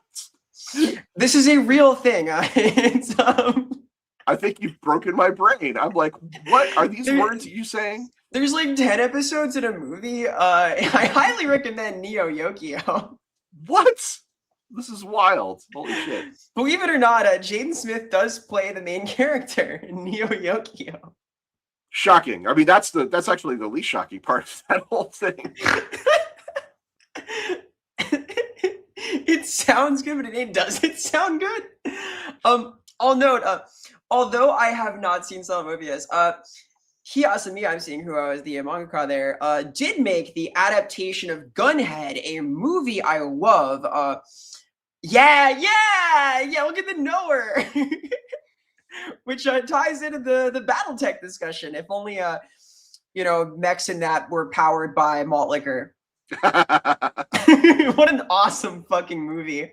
Gunhead was one of the first manga I ever bought and read. And I bought it when I was probably 14. So we're talking a very, very long time ago. Strong. Kiyasumi is also the guy who created Silent Mobius, and he created created a show called, anime and manga called Compiler, which was about living programs in the real world, sort of a reverse of Tron before that happened more recently in Tron Ares, for example. He was while Shiro is the guy who gets like all the big press for cyberpunk stuff, Kiyasumi did a lot of it too. He just did it a lot more quietly, a lot more under the radar. And I guess that's the point I was trying to make by bringing up Silent Mobius and talking about it the way I did. Mm-hmm. Influential, like I see on his wiki here that he's done a lot of like variant covers for Marvel even in the last couple of years. Like he's a working artist, so. Oh man, his art has progressed. So it's wild to see how his art has changed over the years. Absolutely wild. Mm-hmm. The new Ghost in the Shell series, by the way, is notable because it's going to replicate the manga art of Shiro. I'm so excited. They're letting the major smile after like 40 years. Dude, Standalone Complex defined her as this like scowling, stone-faced pillar of the indomitable presence of the police, and her ref sheet for her expression, it's like Huey Freeman. Like she just refuses to fucking smile in any scenario, no matter what's happening. I'll be honest. I love me some Ghost in the Shell. I'm a fan. I did watch all the movies. I watched the Standalone Complex. There's been a couple series I haven't watched. I haven't watched like every single one, but I watched a lot. And again, I do feel like it's definitely not the punk side. It's the authoritarian version of cyberpunk. But it's fine. It's still good storytelling, and it's done.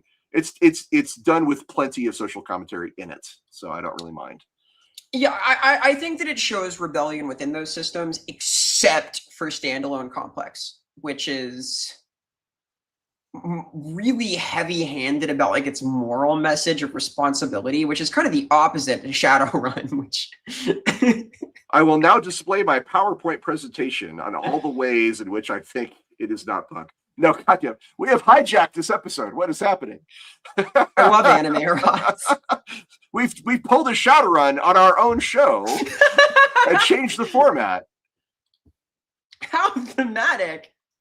All right, I'm going to give my final thoughts on Shadowrun, then we'll just digress into whatever the fuck, I guess. But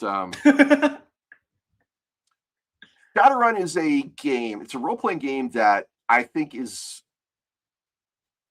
enjoyable. It is a game that has certainly taken up many, many hours of my time that I found very enjoyable and had a great time with. But it is also a game that is largely more endured than celebrated. The mechanics issues that have plagued this game since its very beginning have yet to be ironed out. The decking aspect has this game's been around since 1989. They still haven't quite figured out how to do decking. They still treat hacking computers like you're doing in the real world, despite with magic and all the other shit that's in this setting. They could just abstract it, but they kind of refuse to for some weird reason. I don't know why. It's iconic. Shadowrun is an iconic game. It is one of the titans of the industry. It is, when you talk about the role-playing game worlds, Dungeons and Dragons, you talk about Pathfinder, you talk about Critical Role. Somewhere down that list, Shadowrun's on it. It is not off the list of influential games. And it has been a strong influence on me, and my game design has been a strong influence on many people. The novels, the video games, the extra material outside of what you will find in just the source books and the rule books adds up to create, I think, one of the most engrossing and fascinating looks at what a future might be like that involves basically smashing your Major Kusanagi doll into Gandalf over and over again and see what comes out. And I love it. I love the setting. I do not love the rules. I always feel like there's room for improvement when you're talking about Shadowrun's rules, the mechanics. And I do believe that there is hope for the future. I believe that as game design continues to evolve in the role-playing game hobby, that we will see eventually. I have faith that someday we will see a really good version of Shadowrun, just like we have seen really good versions of other older games, like Space 1889. It's just come out with a new game system that's actually pretty good. Or just look at the evolution of Marvel, the Marvel superheroes role-playing game over the years. It's had its ups and downs. It's had its peaks and valleys. So there's room. There's hope that Shadowrun will one day have a rule set that will live up to just how goddamn awesome the world is. And the experience of being a Shadowrunner, a criminal, a guy who shoots people in the face for money, a morally ambiguous character who's just trying to live underneath the feet of all these giant mega corporations trying to stomp out the little guy. There's so many great stories you could tell with that idea. There's so many great characters you can build and play. And I need to tell you about at least one of my Shadowrun characters after this is all over. So we'll get into that as well. I'm deeply intrigued. So those are my final thoughts. Let's read a super chat and then we'll jump into yours. Is that cool? Yeah, of course. All right, why don't you go and read this one? Yeah, Kobold, thank you so much for the cheer. Kobold asks, what big fantasy / sci-fi thing not in Shadowrun will include, like Lovecraft entities or aliens, etc.? Yeah, I was thinking about this because Kobold asked earlier in chat, like what we thought about, like including these Lovecraftian, like enigmatic overpowers in that setting and what that would sort of do to it. And I think that aliens serve a similar thematic role in some ways, which is that they form what is quite possibly a universal foe. Because the one thing that makes people come together in any setting is like an enemy from the outside. Right, and we'll be talking about settings soon where there was one, there wasn't, and it created weird problems because there was no longer something to unite against. But thematically, it changes things a lot when there's some like impossible danger that's outside the normal power structure, right? Here's where I think Cyberpunk 2077 setting is superior to Shadowrun. The way that Cyberpunk 77 handles AIs and the idea that they are Lovecraftian things trapped behind the black wall, planning, thinking, operating on a level that's incomprehensible to humans. They do that extremely well. And Shadowrun could take a page out of that book, I think. That would be something I would like to see more in Shadowrun, was maybe take that Lovecraft idea and translate it into technology. Because now, hey, we're living in a world that's being defined right now by arguably foolhardy explorations into AI, shall we say. Oh boy. I think what's important for that kind of inclusion is that it is handled in a way where there are misguided people trying to take advantage of it and where it's badly understood. You need to retain that mystique, because a big part of what works in the Lovecraftian mythos is mystique, is the fear of the unknown, which is one of the primal driving fears, right? Well, it doesn't get much more alien than a mind that operates on a level we just can't even conceive, right? To be discussed further in Eclipse Phase. Yeah, let's, because Eclipse Phase actually did this. Eclipse Phase took the note before we even got Cyberpunk 2077 and ran with it, which is great. The Titans, right? That's what we're talking about. Yep. The Titans from Eclipse Phase, yeah. Surely. Do you have a Shadowrun character before I talk about mine that you wanted to? Not if it's well fleshed out. I would love to hear though. I want to hear about your forum expertise. Well, okay. This is my favorite character that I've ever played for Shadowrun was a pixie, 18 inches of trouble. He was like a GI Joe doll sized character. His full name was Ravenblood Blackwolf Deathblade. Yeah. And he preferred to go by Rafe. And the concept is that in Shadowrun, pixies typically do not live in cities. They typically do not participate in standard society or civilization. So when you take that metatype, you have to pay extra points to make them familiar with and conversant with technology and mass media and things like that. Right? They just ordinarily they're not part of it. And I like that. I like that concept of the idea of a character who is largely ignorant of cyberpunk, or at least ignorant that the tropes were not reality. So Rafe is a character who learned everything he knows about Shadowrunning from the internet, right? He studied the Matrix, sat at home and like absorbed all these action adventure shows about Shadowrunners. Like, that's what it's really like.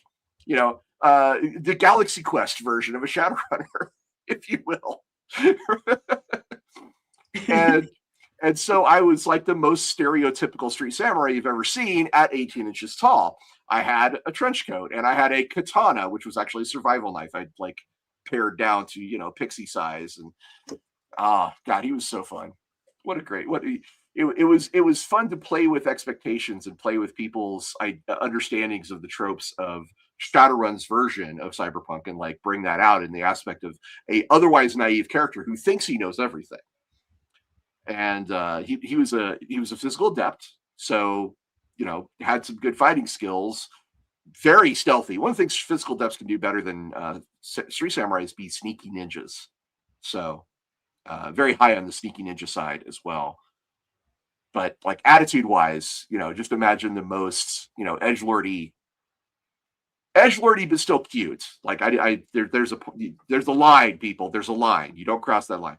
So edgelordy to a point, little guy who's like, okay, so we're gonna do this for how much are they paying us? Just That's so good. It was a lot of fun and people really reacted well to it. So that was the character I enjoyed the most. If you were to make a Shadowrun character, what would your priority choices be, Vera?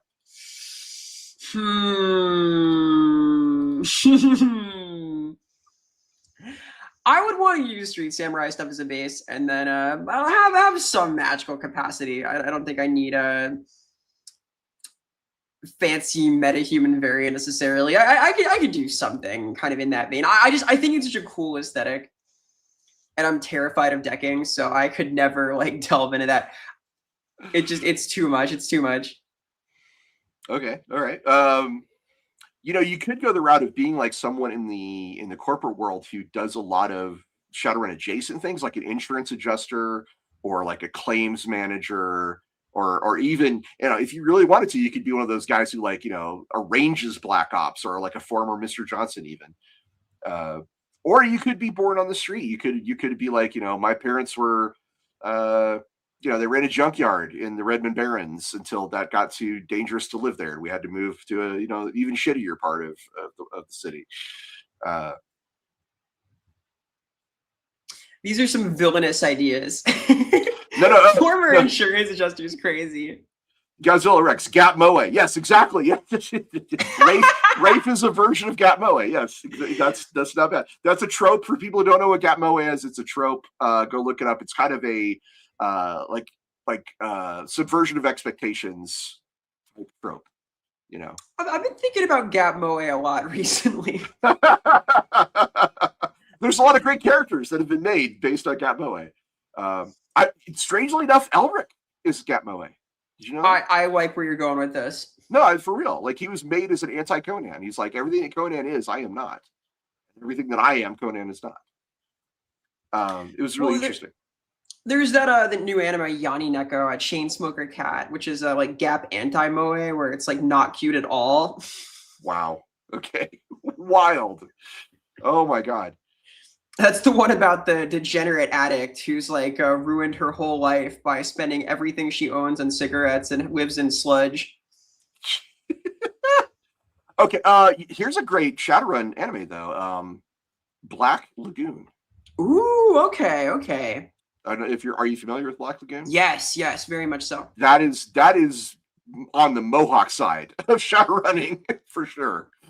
Revi is an absolute physical adept gunslinger on the Mohawk side. And Revi's a psycho. Well, yeah, and Rock is the former salaryman who's now just like, screw it, I'm a Shadowrunner, you know. Well, they got support staff. It's cool. Oh, and then there's Balalaika. I yes, could sing a whole song about Balalaika. Anyway, what's your final thoughts on Shadowrun before we get distracted by more anime? Shadowrun is pretty freaking cool. It's worth a play. It's complicated. It's interesting. It does suffer, as you said, from the issues with nested systems. I will talk about this more in future episodes. There are necessary complexities to having subsystems in your game that only some players can access. It is hard to handle elegantly. Shadowrun doesn't really do so. But it's iconic decking is one of the most memorable parts of the game, possibly because of how complicated it is. And it does have its own aesthetic. I think the aesthetic impact of Shadowrun is very high. I think that its memorability is high. It is a fantastically cool setting that I think does one of the best jobs of marrying these two kind of disparate fantasy and sci-fi concepts together. And it is a really cool take on cyberpunk. There's a reason that it is so well remembered. Now, you've got me curious. I have to know more about the nested subsystems and how they don't apply to everyone and why that's good or why it's bad. It's good because it makes it feel really impactful that you know your character, and because it has a quality of verisimilitude where, wow, your tech guy sure is doing stuff that you aren't familiar with. You see elements of this in a lot of systems. Like there's alchemy systems in games like Warhammer. There are full like hireling rules in some games to manage things like that. Arguably, your summons in games like Draw Steel count for this. But games like Cyberpunk, like Shadowrun and Eclipse Phase all have internet-related hacking systems that are character-defining and oftentimes mission-defining that are super important to success, that are inaccessible more or less to anybody who isn't spec'd into them. All right, but why is it important that not everyone can participate? Because if they can, it means that your character isn't special. They're not an expert. They're not qualified. If everybody can just do that, you're playing Mega Man Battle Network. You're like, yeah, but I'm not saying that everyone should be able to deck. But why can't they help?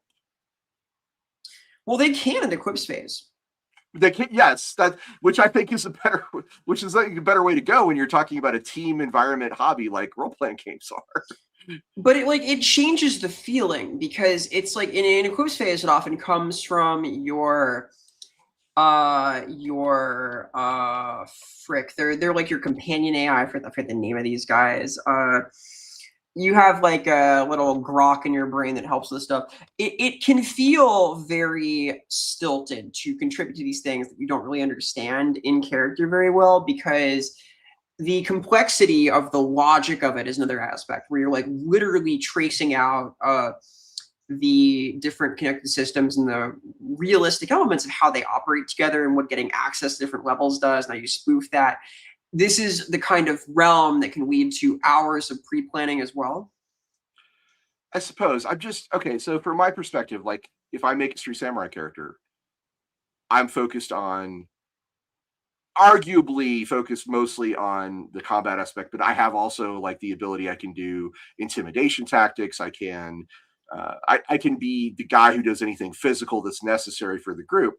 But those are all things that can be shared, right? Like everyone's presence, everyone's engaged, they're all able to contribute to those things as well, even though maybe I'm the most well suited for them. But that's the same thing is not true if I'm a wizard going into the astral plane, or if I'm a shaman trying to commune with my totem, or if I'm a decker hacking a system. Now, I'm not saying that those things shouldn't be exclusive. I'm just saying it could create expectations that are then, left people unsatisfied. Well, I would say that there is only so much distinction between being a observer at the table and like being in sort of the backseat while there's spotlight and this other character's like the only one qualified to do this. Well, that's what we're talking about, right? We're talking about spotlight. Like, we are, but like I think it's pretty close to the damn same if they're just like doing their thing, or if you're like saying, okay, I give them a +10 while they do this. Because oftentimes the person who's like qualified to do that is the only one who understands in setting how this would work. Like, because there's so much complexity to it sometimes, like the dimensionality of how you engage with these systems can be so obtuse that when you have, say, someone who actually does system engineering in the party and they're the one playing that, they're the one who knows, and it's hard to get a word in. It's advantageous that it feels realistic, it makes sense, and it has a cohesive campaign driving force to it, but it can exclude because necessarily this is something that like not only are you not good at, you don't know about, and that you'd have to like learn about outside of game to be compatible with. This is some fascinating stuff because I really love how this is part of ludology, where we're talking about the intersection of spotlight and niche protection and table time and engagement, and we are combining so many different things into a single DNA thread here, which I really, really like. Yeah, and it's necessarily right. This is an issue with simulationist games, right? Wow, we're in the weeds now, folks. We have. Well, No, this is great. This is great. We're doing some serious shop talk here. This is the kind of stuff you would actually, believe it or not, to our audience, I want to say this. This is the kind of discussions you would see in a professional game design course. Yeah, this is. I'm not lying. Vera is a game design instructor. We're pros here.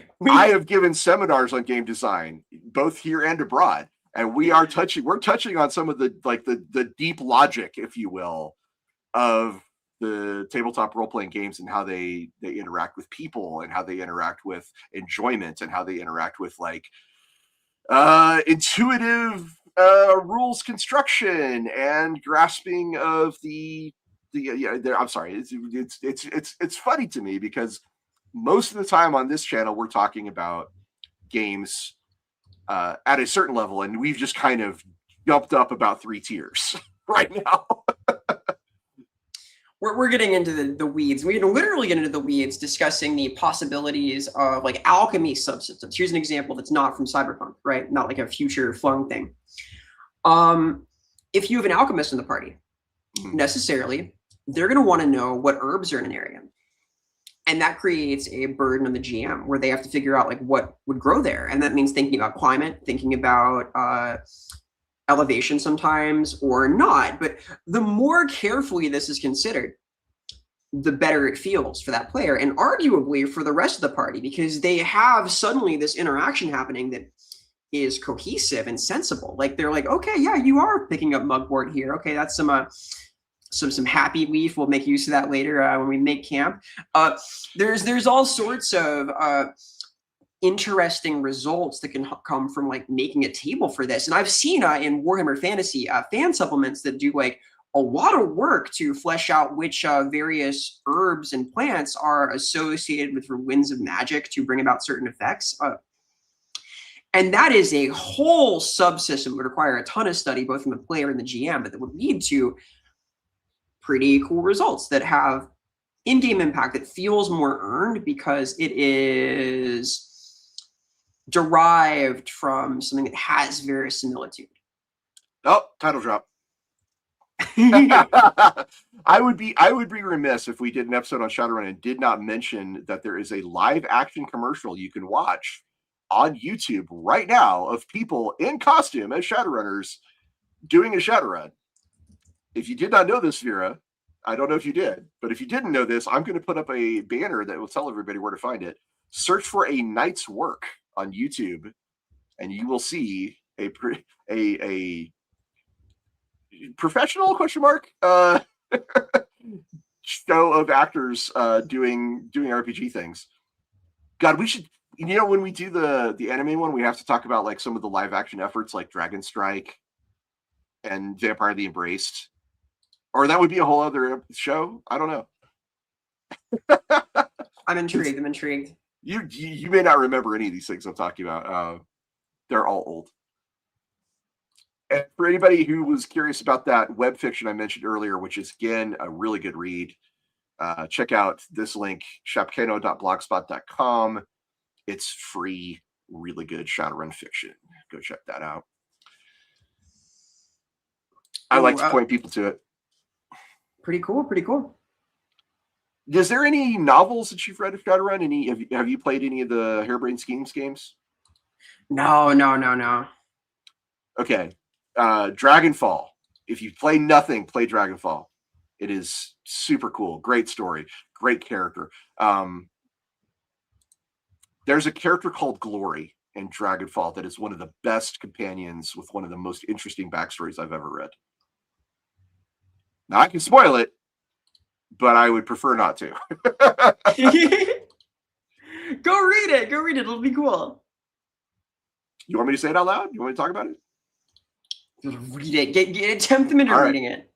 Oh, tempt you. Okay, well, this is not so Dragonfall is not a book. Dragonfall is the role-playing game, the CRPG that you can get on Steam.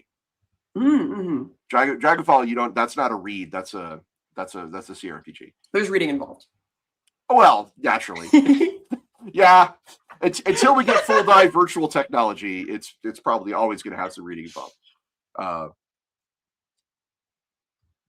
But the character Glory is a fucking amazing companion, and her story is like, holy shit, whoa.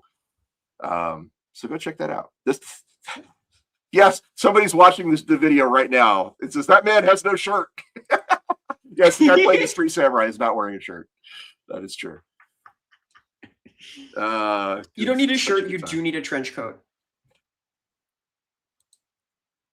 So I mean, you've never read any of the books, there is some really good Shadowrun novels out there, and they continue to write. Like, these books are still being produced. It's Shadowrun and BattleTech both have a very, very strong presence in terms of like novels and fiction that you can read. Spitfire. Spitfire's backing me up, since I didn't end up talking to Glory in my first playthrough, and boy did I miss out. Yeah, she's so freaking rad. Anyway, so if you want to engage with Shadowrun, there's a lot of ways to do it. You can play the role-playing game, but if you don't want to deal with the mechanics, you can read the novels. If you don't want to deal with reading a novel, you can go play the CRPGs, and the CRPGs are really, really good. If you feel like it, heck, you can watch people do playthroughs on YouTube, and that's not a bad place to start. But it does come in I think what's funny to me is that if you were gaming back in the 80s and 90s, Shadowrun was the clearly more popular product compared to Cyberpunk, which at the time was Cyberpunk 2020. But nowadays, we jump 30 years in the future, and here we are. Cyberpunk 2077 is far and away more well known, more well established. That is the Cyberpunk for tabletop role playing. Mm-hmm. and especially for computer role playing. Shocking, really. And Maximum Mike Pondsmith deserves all the credit. That dude is a genius. I'm not gonna stand in his way. I'm not trying to diminish anything that man has created, because he made a lot of great stuff. It's just funny to me that the switcheroo has occurred at this point. I bet Pondsmith himself would even say, "Yeah, I didn't expect that." But here we are. It's pretty cool stuff. FASA as a corporation created a lot of really, really neat worlds. Renegade Legion is great. Crimson Skies is great. Shadowrun's great. BattleTech's great. Hell, their Doctor Who game is not terrible. Their FASA Star Trek game influenced a whole bunch of stuff that came later for Star Trek. FASA was a thing up until 2001, up until 25 years ago. They were an amazing creative force. And even today, we're still feeling the echoes of the stuff those guys created in their little startup that they started with $350.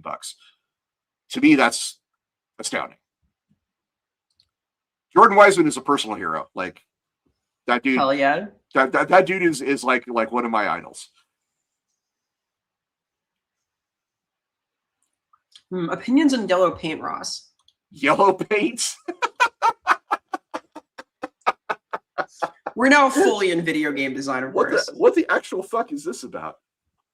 So, there is a convention in a lot of modern AAA games where there is specific visual language used to mark progression. And Mirror's Edge is kind of the start of this, where like the red thing is the place to go always.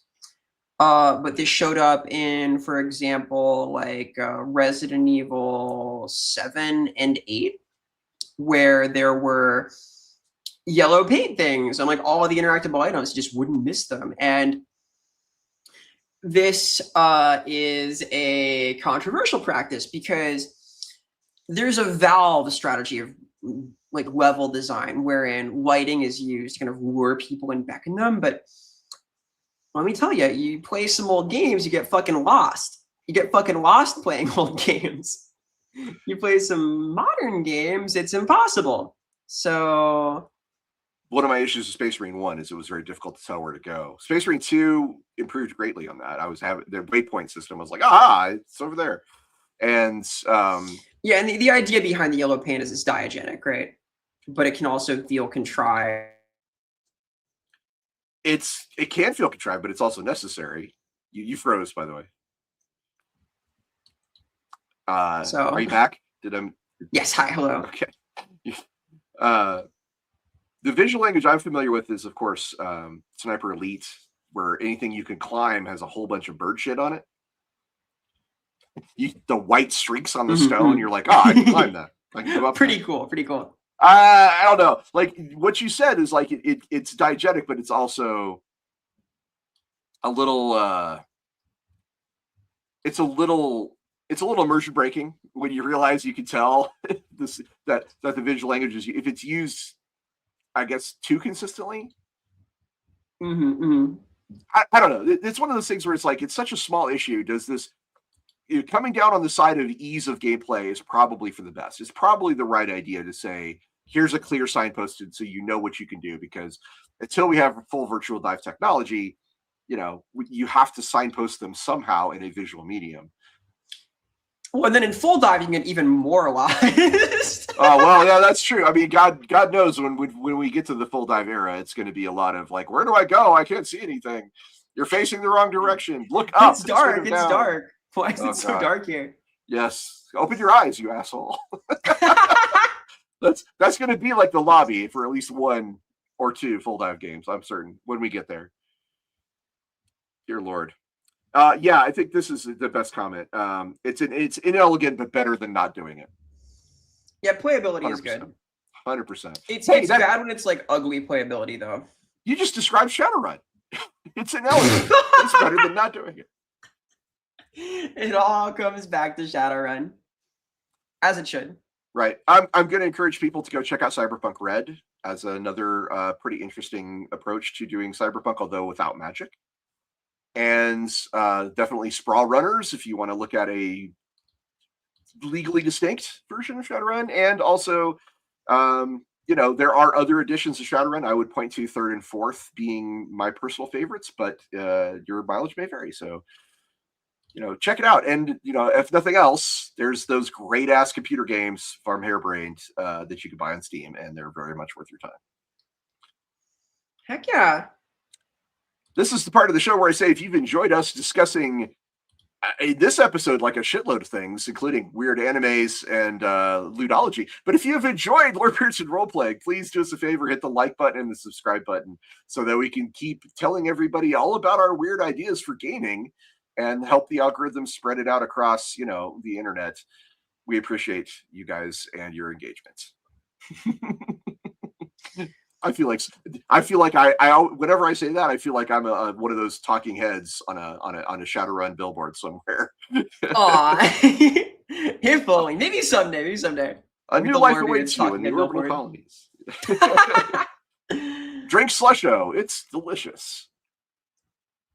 It's got electrolytes. It's what plants crave. Actually, though, going back to like some of those great source books, the Sixth World books, the Neo-Anarchist guides, man, they were good. Believe it or not, the Neo-Anarchist guide for the one for music, Shadowbeat for news and music. That was the news and music one, because being a reporter was also an old archetype for Shadowrun. And in Shadowbeat, they predicted the autotune before it even existed.